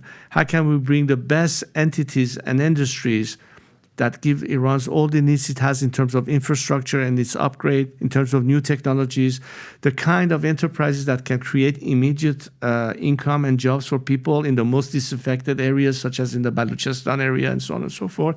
And that's part of the plan, that is not just changing the structure of governance, which is, of course, an absolute necessity, but really what it means to the average Joe. Because the average Joe in Iran is not necessarily going to be enchanted with the motherhood and apple pie rhetoric of human rights and democracy and freedom and all of that. Okay, fine. But what does that really mean? How does it really impact me? And that has to be part of that narrative, that in absolute economic despair, there are these opportunities. I mean what I say when we can move from hope to belief, because I believe all the ingredients for that exist, both internally and abroad. We have enough people capable of managing the system properly, except for the regime has never given them the light of day, because they're completely outside, because they only protect each other's and their own selfish benefits at the expense of the people. But there are so many capable people inside the country with fresh ideas that can be the future entrepreneurs, that could be the directors at many levels of government or private sector, that are standing in the wings waiting for their opportunity that this regime has denied them. So we're not starting from scratch. We have all of that potential. We have natural resources. And I think the country is so quickly ready for that change. But they understand now that in order to get there, we really have to eliminate and get rid of this regime. That's what the Iranian people today find themselves understanding. And the statistics that you started to indicate at first is, I think, very cautious, because they're afraid sometimes to even say more. And the part that remains, the statistics that appear to be supportive of the regime, I think is only the part that they financially benefit from the status quo. That doesn't mean that they're necessarily ideologically pro this regime, but they simply have more interest, and maybe from fear that if the regime was to change, they may use a lot of their interests. They're forced into thinking that, well, we have to benefit from what we have right now under the system. This explains perhaps that percentage that are still, indicating their preference from what is. But I don't think they can resist the change. It's a little bit like some South Africans who didn't believe that we need to put an end to apartheid, but they came to the conclusion that, resistance is futile and we have to live with the new reality of putting an end to a racist regime. Who else would like to see a regime change in the Middle East? Because some will say there's a business model for the Middle East being chaotic, right? And when I say regime change in the Middle East, I mean regime change in Iran specifically. But there are certain people that would like to see chaos continue in the Middle East. It's a business model, whether it's what Eisenhower said at the end of his, term, hey, be careful with the military-industrial complex that we're constantly going to war, and everybody was like, well, Biden's the one that's pulling troops out. We're no longer going to be in Afghanistan. He's the president of peace. Look who he is. And then Biden became the president where tyrants and bullies woke up. And next thing you know, you have Russia, Ukraine. You have Hamas, what they did to Israel. And then back and forth now, Israel attacking Palestine. And, what's going on with Iran getting involved. They're already involved proxy, but Hezbollah and all these other guys getting involved. Turkey's now saying, you better not cross the line. Taiwan's on the other side saying, wait a minute, what are we going to be doing? Who doesn't want to see Iran go through a regime change, and who would like to see Iran go through a regime change aside from its people? I'm talking others. Well, without getting into potentially some conspiracy theory type arguments, I would say that there are certain companies, including oil companies in this country, are already investing a lot in R&D in alternative energies and renewable energies, albeit that there are oil companies that depend on the existing thing, or companies like General Dynamics that knows that besides building fighter planes, there are other products that they could manufacture that will have a market for in these regions. So we're not in that sort of industrial war machine only thinking in terms of guns and weapons. And I think that the population in these countries who until now had less of a say in terms of what is being decided at the very top, are more into the game in some countries that are now beginning to show more direction that gets people more involved into the argument. Case in point, Saudi Arabia. Whatever is the perspective of the current governance of Saudi Arabia, is it going in the wrong direction? No, I think it's going in the correct direction, which explains why in this whole Abraham Accords, you had the interest of some of the key countries in the Arab world going along with that flow, because they saw the light of the opportunities that you now see in Dubai, that you see in other countries. And then you have frustrated Iraqis or Iranians or Syrians who are looking at that and say, we want to be part of that opportunity for change. But they're trapped behind the alliance of resistance against that alliance for progress. It's a little bit like the way the people behind the Iron Curtain were envying the opportunities on the other side of the wall. This is the dynamic. So is chaos conducive to that growth? No, I think today it's more regional cooperation. We were talking earlier about intelligence agencies or whatever is now, let's say what the Mossad does or Al-Mukhabarat does or whatever does. But imagine that we could have just as much as Europe today in the context of the EU or, for instance, NATO have their own arrangements. Why couldn't we replicate and have something similar in the Middle East, where countries in the region have joint security arrangements, military alliances? Because I think that liberates us from putting far too much of our national budget into military infrastructure and rather have that money spent on education, on welfare, on healthcare, things of that nature, as opposed to the annual security and military budget that we would have to independently have if we don't work together. Therefore, that theory of creating chaos may have worked in the 20th century, but I don't think it's a direction that we would like to have our countries in the region go. I mean, I would be, at least if I were to represent the argument on behalf of my compatriots, say whether I'm talking to the Israelis or to the Saudis or whoever else in the region, look, we can only stand to benefit from it if we create an opportunities for economic growth for all of us. If there are enough Iranians invested in Egypt and Egyptians invested in Saudi Arabia or Saudi Arabia invested in, people of that region will demand stability. And no foreign power, regardless of its industries, can disturb that, because you are not dealing not with a few leaders at the top that make the decisions. We're dealing with about 300 or 400 million people who live in that area resisting that sort of imposition.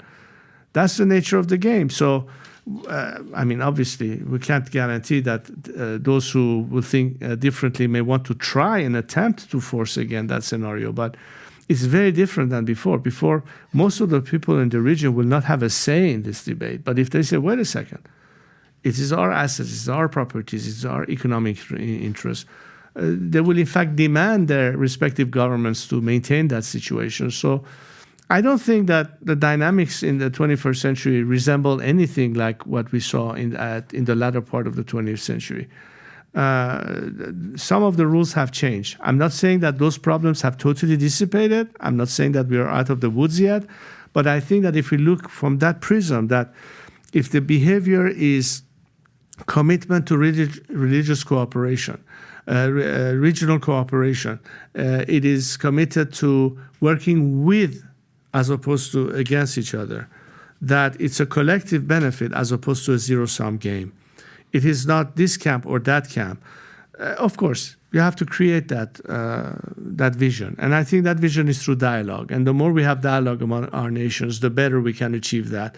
Because all those predispositions that existed in the past, whether you are anti-Arab or anti-Israel or whatever, this is based on what? Is it based on correct information, or is it based on a certain mindset that was cultivated or built by certain narratives or certain ideological pressures?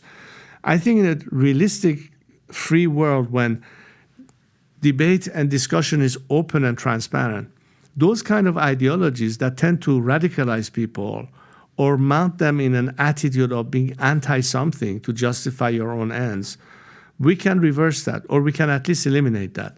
That my gain doesn't have to be your loss. Mm-hmm. That I don't have to necessarily say, what's in my national interest or my national identity by having to be anti-Arab, let's say, or anti-this or anti-that. That's really my approach and my philosophy. I may be, from the point of view of some, maybe naive or maybe simple-minded, but I think we ought to give this process a chance in our region, which never has had so far the opportunity to experiment. It's tough to negotiate with unreasonable people. It's easy to negotiate with reasonable people. When you're doing a business deal and you sit down and within the first 30 minutes, you're like, you know what? Okay, I think we can get a deal here. Maybe we're not going to like the price, but they seem like they have reason to say, you're thinking this is worth $300 million. It's not worth $300 million. It's $220. We're willing to come at $218 if you go to it. You're out of your mind. This is $400 million. Oh, you're unreasonable. We're walking away. We don't need to. Some of the people over there, you're not dealing with reasonable people to negotiate with. It just doesn't make any sense. But there's a couple of things I want to ask you here. One, Saudi Arabia. If you pull up the map in the Middle East, Rob, just pull up map Middle East. And if we just look at the conditions here and just zoom in. Yeah, just a basic map is good right there. Zoom in. You got Iran there. If you go southeast, you're dealing with Pakistan is on the other side. Afghanistan to the east of you, you're dealing with Turkmenistan. You got Azerbaijan, Iraq to your west, Kuwait and Saudi right across the Persian Gulf, and all these other things that you're looking at, right? Okay. Saudi Arabia is MBS, and I'm specifically talking MBS here. Mohammed bin Salman, who seems very ambitious, okay, and he wants to make it a safe place for Ronaldo to choose to go play there, right? Okay, so Messi said no. All the money in the world, Messi said no. Did Messi say no because his wife and family didn't feel safe going there? Maybe. That's not good for him. Live Golf, Greg Norman, all the stuff that they were doing with Live Golf. Hey, come golf over here. Phil Mickelson, I'm going to go over there. Tiger, stay PGA, right? And he's doing what he's doing here. But if he has the aspirations that he has, which, by the way, Saudi Arabia, 50 years, what they've been able to do, progress. And now they like to have the reputation of one of the safer places to be at. Great, to the point where Ronaldo wants to be there. He doesn't want to see chaotic times in the Middle East. And his argument may be, well, listen, I can't do anything about my neighbors, but my house is safe. And my house is Saudi Arabia, we're safe. That's like me living in a gated community, or me living in a community where your house may be safe because the family's good, but right next to you are assassins and people who kill for a living and drug dealers and all this stuff. Doesn't matter how safe your house is. The surrounding area is super chaotic, right? Somebody like him, that he has to almost like play the, man, I kind of want to support Israel, Abraham's Accord, but at the same time, I don't want to upset Palestine because they're right here as well because I'm selling customers, and they're also in the element of trying to please everybody. But would he and Saudi be one of the places that would like to see a regime change taking place in Iran? I think the mindset, and I'm not guessing, because I had the opportunity to meet with MBS several years ago when he was visiting in Washington, and I happened to have an opportunity to sit and talk to him. It's a one-time meeting, but as a member of the younger generation within the Saudi royal family, and I had met 4 decades ago, his uncles, the previous generation at the time. And I don't see that only in Saudi. I see in many of the other countries, all of these younger generation of princes who are educated in a Western sense and have a totally different outlook that used to be before in terms of, again, that sense of modernity, that sense of going towards as far as the status that, for instance, women had in Saudi Arabia 10 years ago compared to this is all under a vision, under vision that he's bringing in.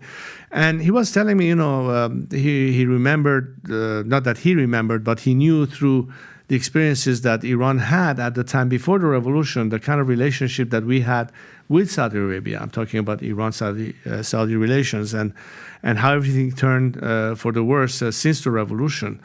And as a matter of fact, Khomeini was extremely vocal from the very beginning in pretty much challenging the Saudi royal family as whether or not they ought to be or have the legitimacy to be the custodian of the 2 holy mosques. That's where this whole Shiite Sunni type conflicts started to in the region and sort of creating that sense of tension and hostility from the get-go. And therefore saying that, of course, we know how different the world will be once we are rid of this system, go back to an era where we had those kind of relationship and, of course, so much more, which I truly think is attainable. Because back then, the whole Palestinian issue and everything that existed, in fact, the assassination of Anwar Sadat as a result of his suing for peace and going towards the direction of having peace between Egypt and Israel and all that.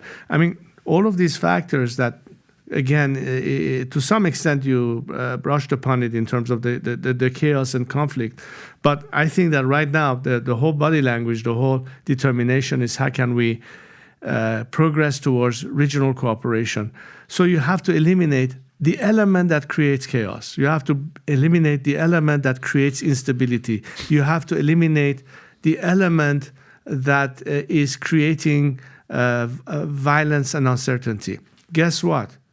The only regime in the area that is hell-bent on that and is actually behind all of this instability is nothing other than the Islamic regime in Tehran. They are the ones constantly creating chaos. They are the ones constantly creating instability. They are the ones fomenting terrorism, radicalism. And after all, it's part of their sacred mission of exporting this ideology with the ultimate goal of creating this modern-day Shiite caliphate. That's basically the mission statement of this regime. Khomeini said it very clear.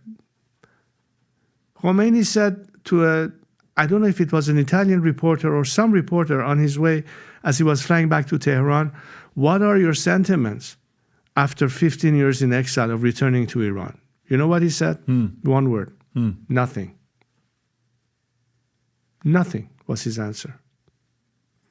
No sentiment. Because to him, Iran is not even the issue.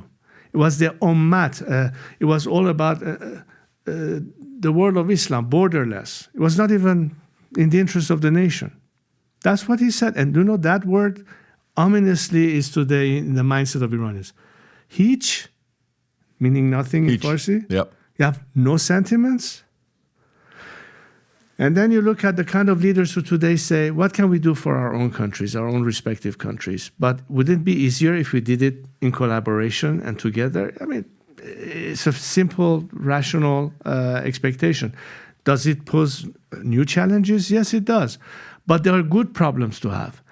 But if you have a constant antagonist that doesn't allow for peace to actually happen, doesn't allow for having what could by now have existed had we not had the regime in Iran between the Palestinians and the Israelis in the two-state solution, for instance. Why has it been delayed? Because there are those who don't have interest in having stability and peace in the region, and they are at work. So there is a true battle going on between those who are committed to good relationship, to stability, and those who are against it. One side has to win, Patrick. No, I don't disagree. One side has to win. I don't disagree. The only thing is, like, when Reagan would say, he doesn't negotiate with terrorists. You can't negotiate with extremists. It's very hard to sit.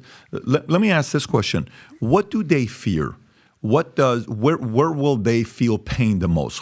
I'm talking about Khamenei, Raisi, Ayatollahs, Mullah. I'm talking about them in Iran. What do they fear the most? Because there's a few things. One, is it the people?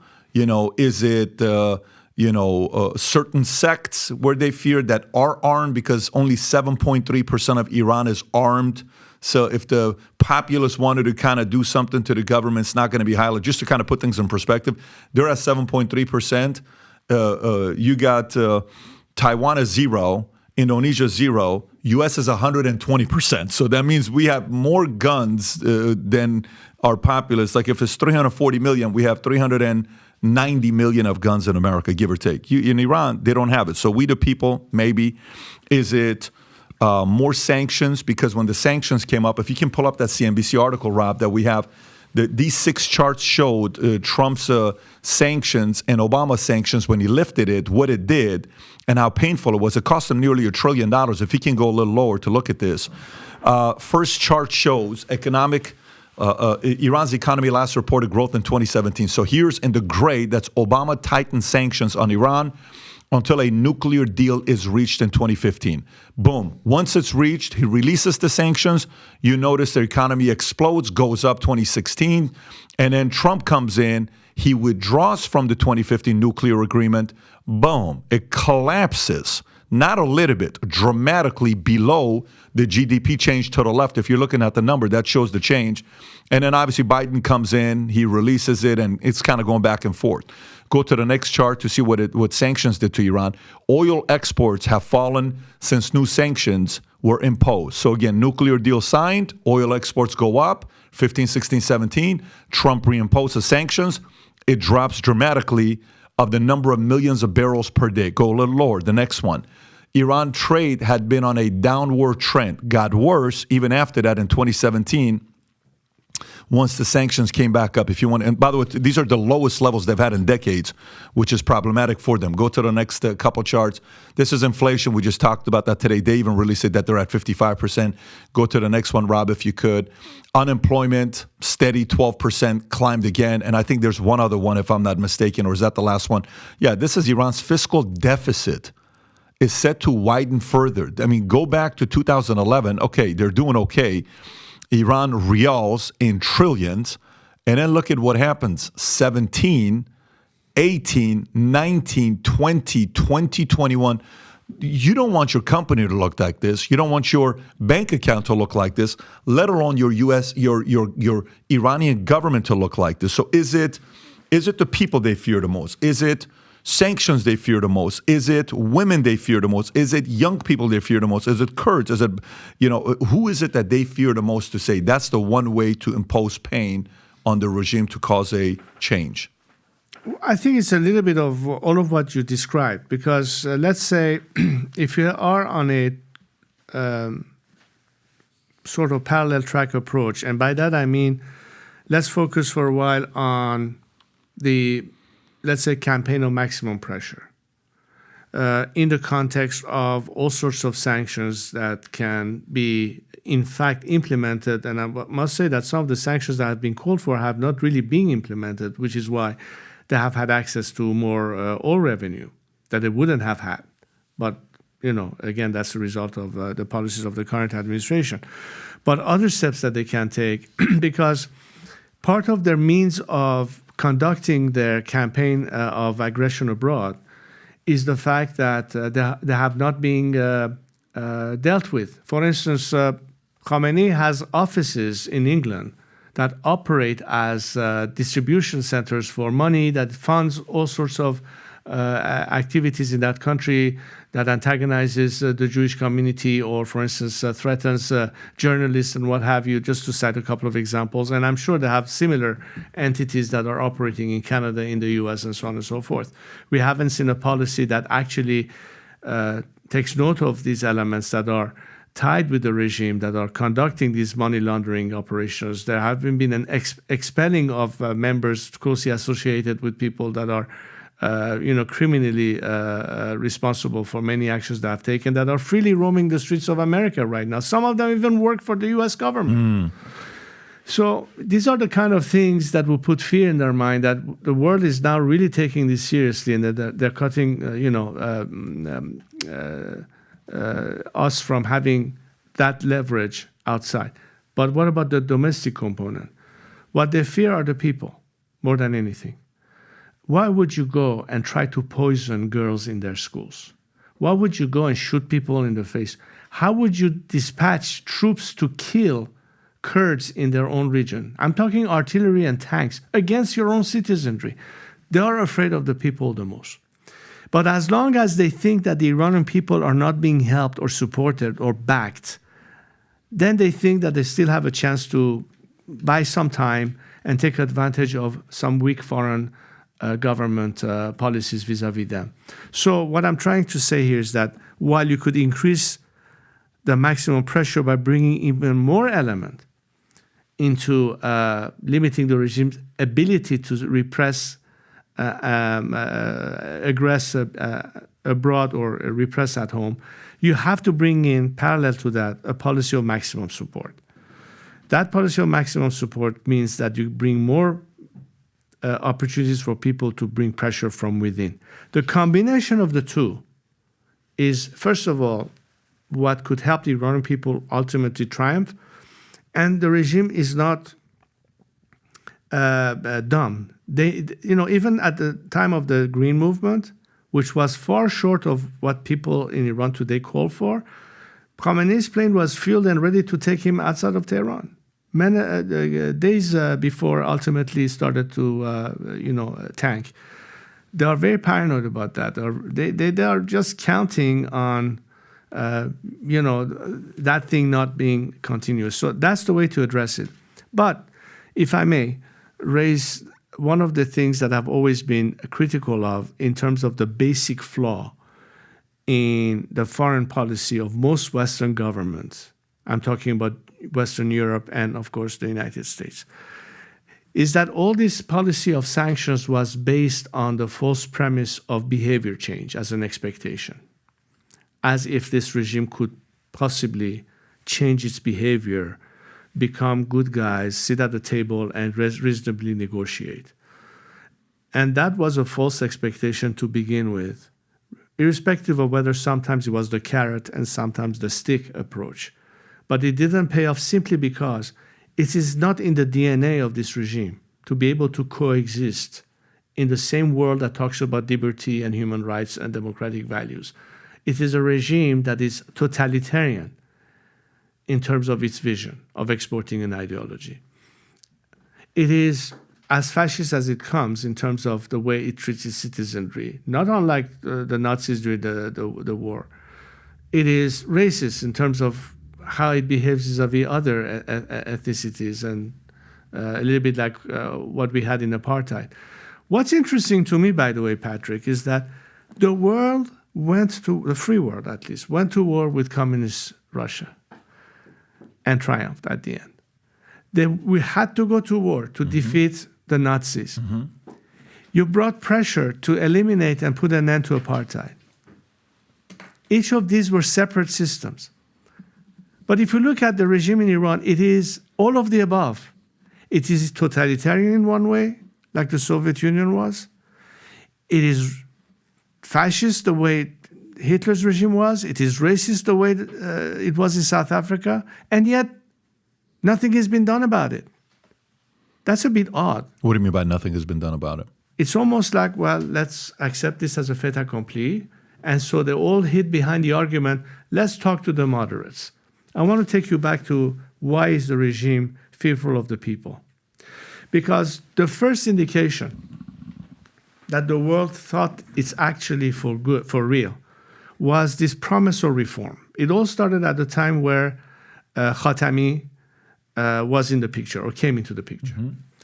And the first wave of young Iranians who were promised reform and stood behind him to the count of almost 22 million votes. A year after Khatami, who was perceived by the West as an agent for change and reform in Iran, didn't carry out on his promises in his campaign of, adjusting to that. And the first wave of young Iranians who protested against him found themselves university students. They were thrown out of their dorms to their death by the regime elements. A generation later, during the Green Movement, the Iranian people were on the streets of Iran to the tune of over 2 million people chanting the slogan, Obama, Obama, Yaba Una, Yabama, which means with them or us. You're either with them or with us. By the way, that's an answer to those who say, oh, we don't want to get involved. They're going to accuse us of interference in domestic affairs. Well, the people were asking for it, for some kind of a taking of a position. Why it didn't happen is a different story, but at least that was the ask. And the regime feared the fact that maybe the world will come to assist Iranian people. Now we're talking about the generation of Mahsa Amini and the Women Life Freedom Movement. Every time and every generation, the regime had to severely repress them. So that's an indication of weakness, not strength. Why would they go and repress people at this level? Why would they go and not be fearful of saying, okay, fine, we'll respect your vote? They couldn't from day one. So the fear factor is from the people themselves. But it's a question of leveling the playing field. Empowerment in a campaign of nonviolent civil disobedience is critical, because if we escalate it to domestic conflict, it's going to be a mess. It's going to be a vicious, endless cycle of revenge and retribution. That's not the way to go. But you cannot let people defenseless. There are ways that the world can help us by bringing even more pressure on the regime, provided, of course, at this time, the optic is not behavior change and maintaining the status quo, but getting rid of the head of the snake that has been the root cause in the region, not by means of foreign intervention, mind you, but by the ask of a nation that wants to liberate itself, and it's your natural army in the grounds, and with the resources that doesn't even cost a single dollar to a taxpayer of this or that country to say, oh, yet again, we're going to have to embark on an adventure in some region that we already failed a couple of times in the results, namely Afghanistan and Iraq. But in the case of Iran, it's very different. And there are existing assets to be able to take care of that if you really want to help them. Help them to financially organize labor strikes, which is the quickest way to bring paralysis to the regime. Because our objective as Iranians is to get rid of this regime. The world doesn't have to call for it, but if they're truly in defense of people's liberties and aspirations to self-determination, then they have to follow suit and help Iranians, get to their goal. That is not part of the stated narrative of Western government. And we need more than lip service and condemnation of human rights violation by this regime. We need to really understand what side of the fence do they stand. Do they stand with us in knowing that ultimately it's win-win for us to get rid of this regime? Or do they delay the process and in fact interfere in Iran's domestic affairs by releasing funds to a regime that cracks down on its own citizenry, by delaying the process of the regime failing? Because in reality, that's what has happened recently. You haven't actually helped the Iranian people, regardless of your lip service. You have actually helped the regime catch their breath, their second breath, so to speak, and delay its demise. And I think that's why we see that the Iranian people at some point are going to ask the question, do we really have a chance without the world backing us up? And that's the part that is, it would be a shame. It would be a shame. And the reason I'm saying it's a shame is, Patrick, consider this. We all know what the ultimate argument will be in the elephant in the room. Unavoidable conflict and escalation. Nobody wants that, right? But it's not going to happen by miracle. And if you don't understand that while you say, okay, diplomacy has failed, and there are reasons for it, and go straight to conflict, and don't give an opportunity for change without having to resort for conflict and escalation to a nation to liberate itself, I find it honestly historically criminal not to allow for that opportunity to occur, which is right in front of our faces, right now as we speak. The people are still in the streets in Iran protesting. What's that added element that would give them more leverage, coupled with the pressure from outside? That's what will force the regime to collapse. And the regime at the end knows that the days are numbered when people are mobilized properly, and there is a cavalry that is helping them. And if you look at the end of all these regimes, it was not until there was a tacit support for that to happen that it actually happened. Not because necessarily the West wanted to put an end to, let's say, the Soviet Empire, because most of the dissidents and people of those countries wanted it, or people who wanted an end to apartheid in South Africa, or people who wanted assistance in terms of their struggle, like the Solidarity movement in Poland. And there are so many other examples we can cite. None of these managed to be successful without some element of support from the outside world. That's why I'm asking a question about MBS. It's obviously, and by the way, for somebody like you, even with this nuclear deal that Obama was negotiating with them, I think John Kerry was leading it with $150 billion. Do you think that's going to prevent Iran from, creating, making advancements on nuclear bombs? Well, again, I think the nature of the regime is really why there's a lack of trust. Because even if you sign the best contract possible, what guarantees do you have that they'll be honoring that contract? It's a matter of trust.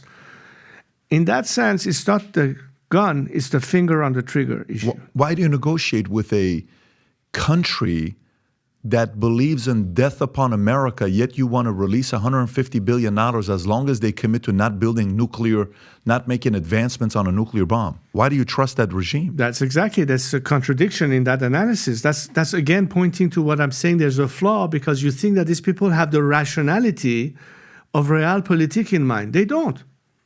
They really don't. So all is at stake for them is that if my enemy is weakening, I'm going to take advantage of it.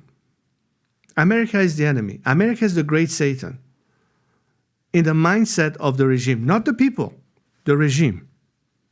When you see Iranian students bypassing the American flag that is at the entrance of every main doors, and you've seen the footage. They don't step on it, they walk, right. That's a signal not to the mullahs. Beautiful thing when you see that. It's a signal to Mr. Biden. That's right. And the American people. That's right. As we used to say, they're not practicing their linguistic skills when they're holding signs in English or in French when they're protesting the regime. It's a signal to the outside world, which is why if you look at the Iranian people and where they stand as opposed to this regime that cannot possibly be trusted, you cannot eliminate what is the argument of people like Bibi Netanyahu when it's about an existential threat to Israel, because they know the nature of this regime. And in fact, the Israelis know that the Iranian people are so different than this regime. So do the Saudis, in my view. Mm-hmm. I think some of the Europeans are beginning to pick up on that.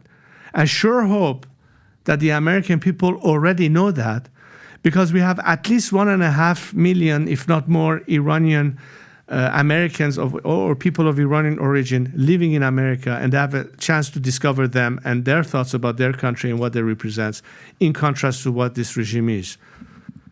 What I wonder is, I don't think so many politicians today in Washington really understand it, whether they are on the Congress side or in the executive. And that's a shame, because this is the moment in time that we need America to be fully aligned to where the Iranian people want to go.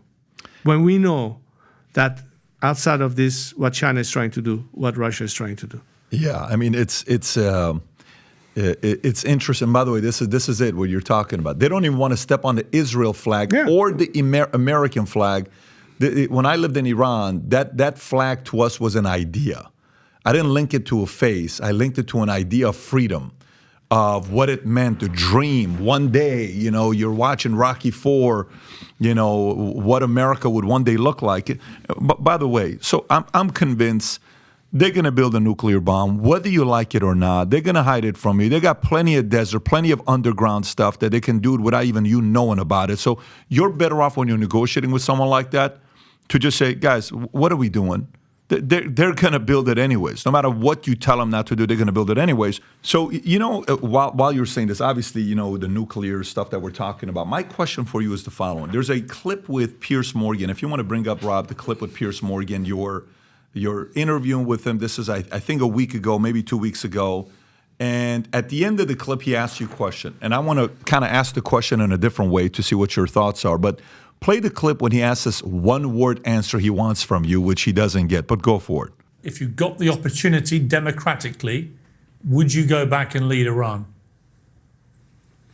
I will help my fellow compatriots as much as I can with no personal ambition. I don't think that the issue for me is anything beyond helping the creation of the kind of institutions well beyond the constitutional government, because civil society is the ultimate watchdog for society, and we need to strengthen this institution to make democracy a lasting system in the country. Okay.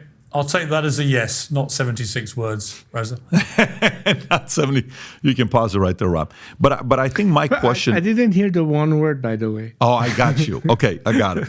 So, my question for you would be more from the standpoint of, do you want the job? And let me explain what I mean by this. Because, so I got 4 kids. I got 2 boys. And I watch one of my kids play a certain sport. And he's playing it because he wants to make me happy, right? It's kind of doing, it's like, yeah, I'll do it. It is what it is. But I watch him play a game that I'm not a fan of, but that makes him happy and he wants to do it, right? Obviously, nobody in the world can really explain what it is to be Crown Prince Reza Pahlavi. With the pressures of, hey, everybody wants to ask you about your father. Everybody wants to ask you about your what are you going to do? When are you going to do this? And it's this constant pressure that only one person can understand. Your kids are not going to understand it. Your wife's not going to understand it. Your supporters are not going to understand it. No one's going to understand it. Your mother may not even fully understand it because it's a son. Your mother just wants the best for you. Mother's relationship with a son is very different. And she has to play a diplomatic role, right? Because she loves her husband, but she also loves her kids. So, when you see to get the kind of support, I believe, from people behind you to go through this that's going to be very, very ugly, you got to want the job. Do you see it as you want the job? You want to be the person to help bring democracy to Iran or, help people be free? Or is it more like, if the people want me, I will. It is my duty. It is my responsibility. I'll do the job. How do you see it? Well, honestly, Patrick, and I'm not giving you BS, this is really what I wholeheartedly believe. I think that a lot of people trust me in the sense that I could help them with the transition. That doesn't mean that I represent the outcome. That means that I can help the transition. On this note, I have many people who are monarchists who support me. I have many people who are Republicans and support me. And I've said time and again that I'm not running for any office because, and I tell you why. Because in terms of the job, let's define what a job is. I will tell you what I'm willing to do and what I'm not willing to do. I start by telling you that I might have been destined at some point to have been the future king as a result of having been a crown prince. And of course, then everything goes south and the regime changes and a new reality sets in. So I'm now a young man in exile. And of course, I'm engaged with the opposition activity of Iranians against the regime from the get-go, from the early 80s. And now, as I said, 43 years and counting, I'm still doing the same. Because I believe that this regime at some point will not last. Hopefully it will be in my lifetime. And in that sense, we as Iranians have an opportunity to design our future. But what do I bring to the table? What do I really bring to the table? First of all, I think that it was a blessing in disguise for me in terms of the experiences that I have acquired in all these years that I would never have acquired if I had just been in Iran and just went to a transition. I had the opportunity of traveling the four corners of the world. I had the opportunity to see different cultures and civilizations. I had the opportunity to talk to average people, cab drivers, merchants, students, officers, all type of people, understanding how citizens in respective countries look towards their leaders or governments, or what are their peeves, what are their frustrations, what are their demands. That's a wealth of information. And when I look at Iran, forget about the governing part of it, but what I think the country needs, and I think what the country needs in terms of beyond the structure of governance, that's what I was trying to tell Pierce, that civil society, its role in maintaining the process. I mean, all the watchdogs in society, all the whistleblowers, when you look at, the whole story about, Watergate and what happened then. And, had it not been for these two reporters, what would have happened? And so many examples like that. I really think that what I can bring, which is most helpful to the nation, are all these elements that strengthen society, that educates and prepares society, that gives citizens the understanding of how to fight for their rights. Example, I guarantee you, Patrick, right now, we bring in the best constitution that guarantees the right of citizens, particularly that of women. And it's there, encoded in the laws. What percentage of Iranian women in Iran do you think today are even aware of what they are entitled to begin with? Less than 10%. So what do? Is it sufficient to simply have the laws and the books? Or do you have to bring awareness to society, bring them those extra elements that actually equips them to fight for their rights or to obtain their rights or to be guaranteed their rights? I don't see that in the position if you are engaged in the day-to-day routine of running the country as an executive. I don't see myself in that role. Worst, if people want me to be in that institutional role, you're technically muzzled. You can have opinions, and boy, do I have opinions. But can the Queen of England or the King of England today have an actual opinion on the government and its policies? They can't. And that's a ceremonial role that I don't see for myself either. It's very awkward if you think of it. I'm actually liking this because so are you saying you don't want the job, you don't want to move your family to Iran and run it, but you're willing to help in the transition and help somebody else do it? Is that kind of what you're saying? And that doesn't mean that I won't go there. That doesn't mean that I won't be there. That simply means that do I have to absolutely be in a position of authority to be able to do a job? Do you want to be the one living in Iran, moving your family there, running Iran? Do you see that? Well, it depends on the circumstances. I mean, seriously, it's impossible to answer some of these hypothetical questions because a lot depends on whether or not, in fact, we have attained that. B, is it something that you could do? C, do they even want that? Who knows? Don't think that's how it works, though. Your Crown Prince, with all due respect, if I may challenge you on this topic, this By is all why means, do so. The only reason I'm saying this is the following reason, because for me, so I do business planning with my different business owners we consult for and we'll sit for. And what do you want? Well, I want this. Can't really help you. What do you want? Here's what I want. Within 10 years, 100 million revenue, expansion. Then I'd like to sell the business within 20 years when I'm 72 years old, because I want my two boys to run the company and I want to be a chairman of the board. It's like, perfect. Let's go raise capital. Let me make some calls. Call this recruiting firm. Let's get Korn Ferry on the line. Let's get you 3 C-suites. You need a CEO. You need a CFO. You need a da-da-da. Let's make the call. I'm talking to my kids. What do you want? I don't know what I want to do when it's on.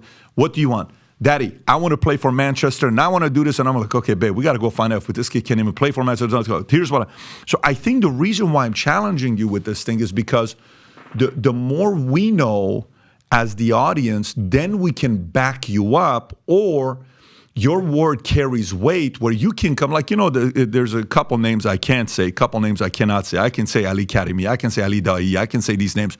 You know these names, very loved, beloved. One is a coach, player, 15 million followers, respect. They're kind of sitting sidelines, but there's also a couple military people there in Iran that they don't want me to release the names. And some of them are purely out of respect to you, like the level of respect they have for you. They don't even want the name to be mentioned because it's like, this is not my business. I don't want to do this. This is him. We're willing to do anything to help him, come and bring freedom to Iran. And so I think, and if you don't agree with me, please push back and challenge me. I think there's a part of it that you're holding back the community because you care. You are the face everybody's waiting to do. I think that it would be beneficial to the people for you to say, yes, I've spoken to my wife, I've spoken to my family. Here's what I'm willing to do at this age, and I'm no longer 20 years old. I'm no longer 30 years old. There's a different perspective on your 63. I'm approaching retirement age. Well, that's why I respect that. I totally understand. That's why I'm saying it is a different life today than there. But that doesn't mean that you cannot still have influence and impact. But you see, when you say you that, simply have to have an absolute executive role to get the job. But that's the debate here. But I love that, because to me, when you say that, what it does to me is it creates an opening for me that's on the sidelines. Not me. I'm not. But for somebody on the sidelines to say, okay, great. I'd like to put my hand on there. Can we have a meeting, Crown Prince? Hey, I'd love to get your support and counsel. Can we fly out to, maybe Dubai and have a meeting? We want to come and put an event together, and we think you're going to be the flag carrier and the voice to rally and get people. And I actually think you'll have more moral authority because there is no motive there. You know how sometimes, like somebody, it's a tricky thing, and maybe there's some level of hesitation or paranoia on my behalf, simply because if they misconstrue or misunderstand the intention, he's doing this because he wants to put the crown on his head, he's doing this because he wants to have power, he's doing this because of this and this and that, which is not the case. But on the other hand, it could be, well, how committed is he? I think that I proved in 43 years of living a life that I could have otherwise said, screw you, you've screwed us up and my family, I'm going to go after myself. I think I paid my dues and proved that I've sacrificed a lot. And again, with no other intentions than to be able to help my fellow compatriots achieve something that they deserve better. So my focus right now is a phase in which we are. How do we get rid of this regime? And then how do we manage the transition? And I know that that requires leadership. To that extent, I'm planning to play that role, to be the agent of transition, to help people achieve that. I don't know how they will vote in the end. And as I said, I'm not placing myself as a candidate for the job. Do you have interest as this for was that? my ambition. Do you have interest in that? My interest is to help Iran have the proper governance in place that they desire, and I would like to be able to help that. Then let me ask I this. still think that I can help the country. Fully And the way agree. I want to help the country, Fully I'll tell you agree. how I think I can help the country. Go for it. It's not by saying we're a bunch of ministers around the table debating what should be, how do we set the price for oil today, or what's this aspect of diplomacy vis-a-vis these countries that we can write such a contract. There are enough people capable of doing that. There's something that I think I'm capable of doing that a lot of them may not be able to as easily do.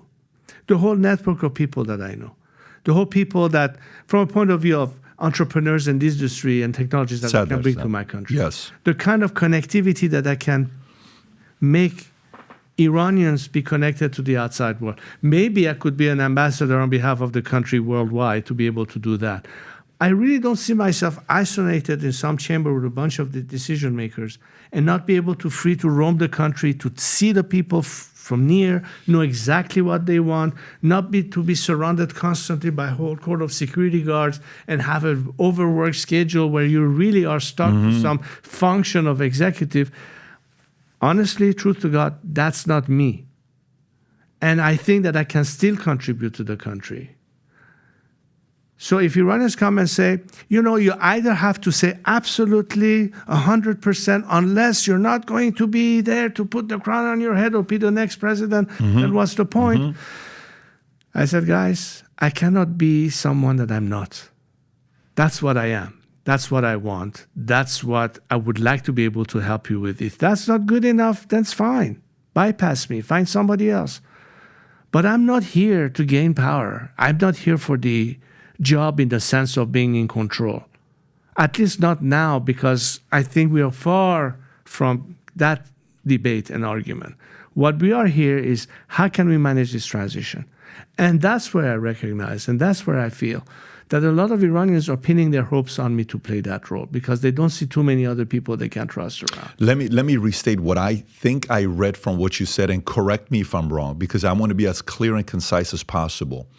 My understanding of what you just stated is, for example, when you think about the U.S. Constitution, Declaration of Independence, you got the 56 writers, and they have, Jefferson and Smith and Washington becomes the first president, et cetera, et cetera. But there was a guy nobody talks about that all of those guys respect. There was a man named Benjamin Rush, okay? And amongst them, he was the alpha. He was the guy, but he didn't want the job. But they all needed him, because he was the most experienced, smartest guy. Of course, Washington had the military side, but then Washington becomes president. It's a different system we're talking about. I'm getting the feeling you're saying I would play a very good role of a chairman of the board, but I have no desire to be the CEO, moving my entire family to Iran, running Iran, putting the crown, and being the third king that represents to do this with my family. That's not my interest. Am I reading that correctly? Yes. Okay. So do you know this is the first time I've heard you say this? And this is the first time I've heard you say this. And for me, what it does to me as a viewer, how I interpret this now, is I think you have officially opened the door for a bunch of people say, how about me? Okay. And that allows for people to vote and say, what do you think about this guy? Then you can be a person that's the endorser and supporter and strategic behind closed doors. This could open up an event to be taking place, a private function happening that's by invitation only, that's going to be held in some part of the world that people can come through and talk and say, how can we now unify to make sure this becomes a reality? I think that was the first stepping stone. Again, my opinion, I think this was the first stepping stone, and I respect you for being straight up and transparent about where you see yourself. Because I think, for somebody to be an honest broker as an agent for democratic change, you have to be impartial. You have to be above the fray. You cannot advocate for one system versus the other. You have to allow for the democratic process to be the final determination of that. So what I'm trying to say here is that I see myself in the best way to be able to help that process post-regime collapse, to facilitate that process by doing two things. A, make sure that we have a proper transitional government in place that has to manage the country's affairs temporarily while we are working on the constitutional modifications, and to be able to be there to help the best and as soon as possible, appointment of or election of Iranians representative to go to that constitutional assembly. Because, Patrick, right now, if you look at the secular democratic opposition in Iran, we don't agree on every point. That's normal. Mm-hmm. We have Republicans, you have monarchists, you have all sorts of different ideas. But the idea of how can we have the proper coalition that can work together on a common agenda with a one single enemy in front of us, which is the regime, we cannot have maximum elements to agree with. But there are minimal elements that we can agree on. Human rights, a secular system of democracy where there's separation of religions from state, and our belief in Iran's territorial integrity. These are the minimum requirements to have enough conditions to form a broad coalition. And it's not here that we're going to define the final shape of the regime by saying who's a monarchist or who is a Republican. At this stage, it's irrelevant. But are we Democrats? Do we believe in a secular democratic outcome? Is there enough of us to form enough of a broad coalition to lead the country in that direction? Question number one. Mm-hmm. That's the first one we have to answer. Mm-hmm. So right now, as we speak, my agenda is what? My agenda is that I think we have to move beyond the classic distribution of how the Iranian political structures or groups and organizations have been defined in the context of opposition. I look at it more on the basis of a coalition of the willing. They could be individuals, it could be organizations, it could be parties, it's a combination of all of the above. But a coalition of the willing. In other words, those who want to be part of the solution, as opposed to those who still remain part of the problem, and we have some of them. It's a question of how we can mobilize the nation, enough of a critical mass that can represent the alternative, not just for domestic consumption, but for international consumption. Because many times I've heard lawmakers or politicians here and in Europe and elsewhere say, well, what's the alternative? Where is the opposition? The opposition is fragmented, it is this is that. And to which I say, look, there is good dialogue. There's good progress in that respect. And one of the key factors for that progress is because now we have a new strata that until now were not part of the equation. And those are the former reformists who no longer believe that this system is tenable, and they might find now a way of convergence with us. And they have tremendous amount of influence back home. And that's a huge asset that can be gained as a result of this convergence. How could you play that role without being somebody that invites collaboration, coordination? So if I'm an agent in that process, is to bring everybody to the table as much as possible and to broaden this coalition, which is what I'm trying to do. I think you can now broker everybody to come to the table. So that's what I'm doing now. I think it's going to happen now. I'm taking responsibility to the extent of saying, as it relates to a transition, I'm your man and I'm willing to play that role. And I will play that role. But that doesn't mean that we already are putting me in a box and saying, that's the outcome. I don't know what the outcome will be. And even then, I would say, there's no way now, Patrick, realistically speaking, that I can answer, because all of this is with the assumption that we can get to the point that finally people can determine what the final form is. And then does that alternative have a candidate representing that alternative? Well, way before that. We could get there. And as I said, I don't know. Is it going when I'm still 65 years old, or is it going to be when I'm 80, 85 years old? I don't know how long it will take. None of us know how long it will take, realistically speaking. But you keep asking one question, whether or not I'm going to take my family back there. Because in a way you are thinking whether or not you can take your family back there. We would all like to be able to go back home and be able to live there if possible. And I see in a realistic sense that we can keep flowing and going back and forth. We don't have to be pinned in one place. We cannot divest, because honestly, my life has been for the past 40 years here in America. My children live here. My friends live here. Everybody that I know is here. So it's almost unfair to them. If I was to go back, what do I go back to? From a human aspect. Sad. So, I'm a human being. Of course. I mean, it would be easy to pretend or to put on a front and And that would be misleading people. I'd rather pay the price for honesty and transparency than pretension that would be literally, not telling the truth. I'm telling you the truth. Tremendous respect. You have no idea how much respect I have for how straight up you're being right now with positions. Like, because that's what I'm thinking about. I'm like, okay, at 20 years old, okay, let me put him in a show. Of course. 30, fine. 40, okay. 50, 30 years, my kids, like, I got to go convince them.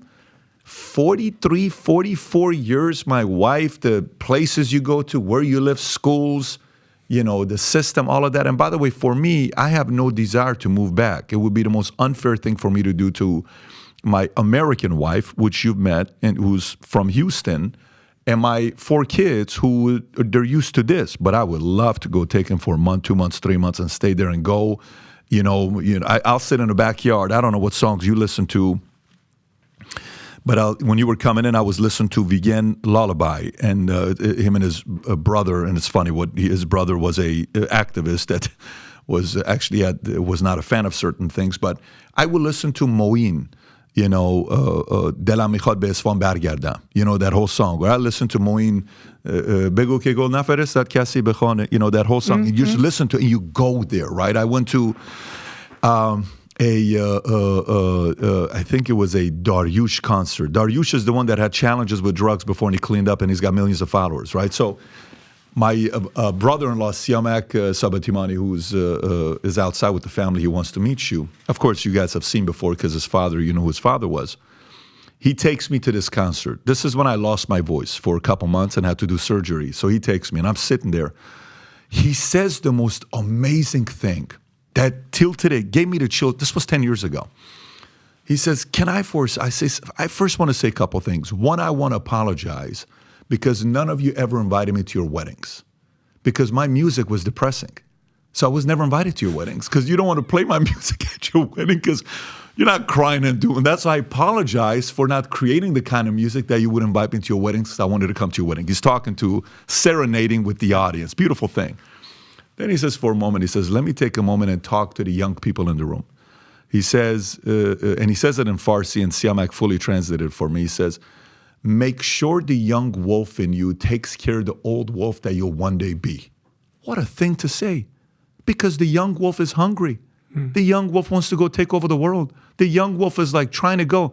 And make sure the young wolf is taking care of the old wolf one day you will be. So my desire is to go there and show my kids Esfahan. It's the only vacation my parents took before they got divorced. So we went to Esfahan. So that's where my desire lies with it. And, you now saying what you're saying, I know a lot of people that have been wanting to watch this interview, and they're going to get a much better perspective to see where you're at. Final thoughts before we wrap up. Can I just say one go for point it. To complete this discussion. The way I see myself in Iran tomorrow is certainly not being entrapped in some damn palace or of any form, whether it's presidential or royal.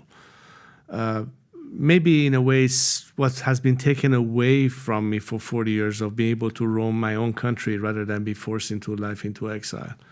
But I see myself much more in things that really I'm passionate about. What can we do to clean up our environment? What can we do to remedy some of the problems? What are the areas of needs that I see can be impactful? And from all the networks of people that I know in the outside world, bring that to the country and do those kind of things. Go to the 4 corners of Iran and really see it firsthand. That's what I like to be able to do, rather than to sit around a table with a bunch of bureaucrats and make some executive decisions. There are plenty of people who can fit that role. If I can simply be able to pass the torch to the next generation, I think I've done more than and beyond the call of duty.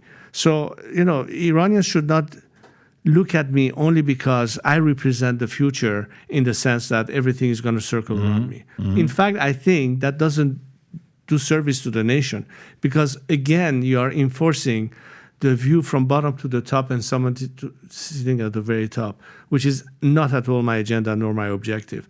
But if at first you need somebody to anchor the direction and put it in the right direction, fair enough. I already would have done quite a lot. But it's not because I have any personal gains out of it.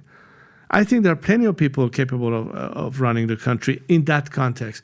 There are certain aspects that I think I have maybe unique capabilities that others can't do. So the real question is, whatever my thoughts, what is the best use of someone named Reza Pahlavi and his experience that my fellow compatriots need to ponder upon?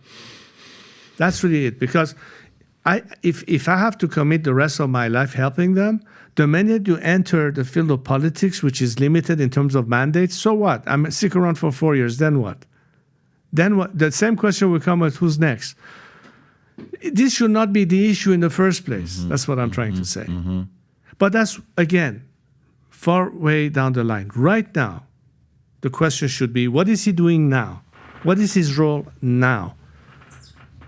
And I'm trying to explain what my role now is. And the only role that I could possibly have is to say, fellow Iranians, whether you are monarchists or Republicans, whether you are conservatives or socialists, whoever you are and wherever you are, we can only have one common agenda to liberate our country. And when we differ in opinion, let our representatives debate it in the Constitutional Assembly. And the final measure is the ballot box. The highest instance is the line, which is the parliament, and the only mechanism of measuring popular will is the ballot box. It's as simple as that. Do we have that in Iran right now? No. Can we determine our future without this? No. So let's get it to a position where we have those mechanisms, because that's the only way we'll be able to argue that we have determined our future in a true democratic process. Crown Prince, I'll give you the final thoughts here with the role, if I'm watching this right now, if I'm U.S. and I'm Iranian, and, I'm watching this whole thing blown away by the conversations we've had. What can I do? If I'm watching this in Iran, VPN, and I'm listening to what you're saying, what can I do? Okay, whether I'm younger, middle-aged, older. If I'm watching this on Manoto, whatever the different media outlets are going to show it, or any of the places, what can I do to create progress? How can I help? Today's Gen Z generation of Iranians, young Iranians, I'm sure will be extremely positively impacted and encouraged knowing that a fellow member of their generation in America or elsewhere are really connected in the same vision and goals, and they know that they have synergy. They have the same interests of working with one another. One day they may become business partners. One day they may become associates. One day they may be able to connect to do whatever it is as a project that they're trying to lead. And I think that my message to the outside world, to the audience that is watching this program, particularly the younger people in this country, is you would not possibly imagine how impactful it is, whether you are active in social media or in any means of communicating, whatever you want to communicate, that at the other end, Iranians will hear you. Young Iranians will follow you, will hear what you have to say. They want to connect with you. Because the biggest problem we have is we have this obstacle, like what the Iron Curtain was, that separates Iranians from the rest of the world. And every time we've seen in this whole Women Life Freedom, how much solidarity was demonstrated by the world. You don't know how far it went in giving hope and courage to our young Iranians fighting the regime on the streets. So I think today we cannot argue like it was at the time of the revolution. There was very little means of communication and or hearing back from the country. Right now, as we spoke, Patrick, you showed some of the footage we see in Iran. Mm-hmm. Where did you obtain it from? Social media. Exactly. So we cannot have the excuse that we don't know what's going on because it's out there. Mm-hmm. And what's interesting is that sometimes certain governments or government officials sound like they haven't even seen such footages. What I'm trying to say is that if we believe in people's power, then at the end it's people who force their decision makers to act. They demand change. They demand end to apartheid. the demand end to bigotry or whatever is the agenda. People's power, and it should not be underestimated, particularly in this day and age of social media, because I think the ultimate leverage is not because some senator or congressman will become passionate about understanding what it is that I'm trying to explain to them at the end of the day in the interest of Iran. Politicians understand one thing: getting reelected. Mm-hmm. And who are the people who reelect them? It's the people. The same message I have to an American citizen, to the Iranian American voters, I say make sure that your vote is counted. And as Iranians, if you want support for your fellow compatriots, it behooves you to put pressure on your local politicians or federal politicians to be on the right side of the equation. So really my message is here, utilizing social media as best, because it's a key instrument for mobilizing, for organizing, for messaging, and at the end of the day, giving hope. Because once the nation is hopeful, that's when they begin shifting from hope to belief. Mm-hmm. And it ties back to my theory of empowerment, that the minute people start believing that it actually can be done, that's when ultimately change actually happens. There's no question about that. Crown Prince, thank you so much for this. It's been a pleasure. I really appreciate it. Thank you. Of course. I hope you enjoyed this interview as much as I did. I've never had this much insight into this man's mind. For 44 years, Iranians around the world have been waiting to see what he wants to do. And this is the question I ask at the end: do you want this job? Not will you do the job? And he was as transparent as any man could be, saying the fact that I'm willing to do anything to help with that, but it doesn't have to be me. He's willing to go back to Iran. He's willing to go work with anybody. He's willing to spend months at a time doing all that stuff. At least that's how I interpret it. You could tell he is fully committed towards bringing freedom and democracy back to Iran. But at the same time, he's also wanting to know who are the people that are going to rise up. Who wants to do something about it? There are many different names that I'm in communication with some of them may be others you may know about. But it's going to be very interesting. Now that this is out there and people have seen it, like I said, when I said that to him, I said, I've never seen you this transparent. This is the first time I've heard you say this. And he said, yes, this is the first time. But now we know what things he wants to do at this age. Not at 20, not at 30, not at 40, not at 50, but like he said, at 63, 40 years of having lived here, and he still wants to contribute to help bring back freedom to Iran. You got to applaud him for it.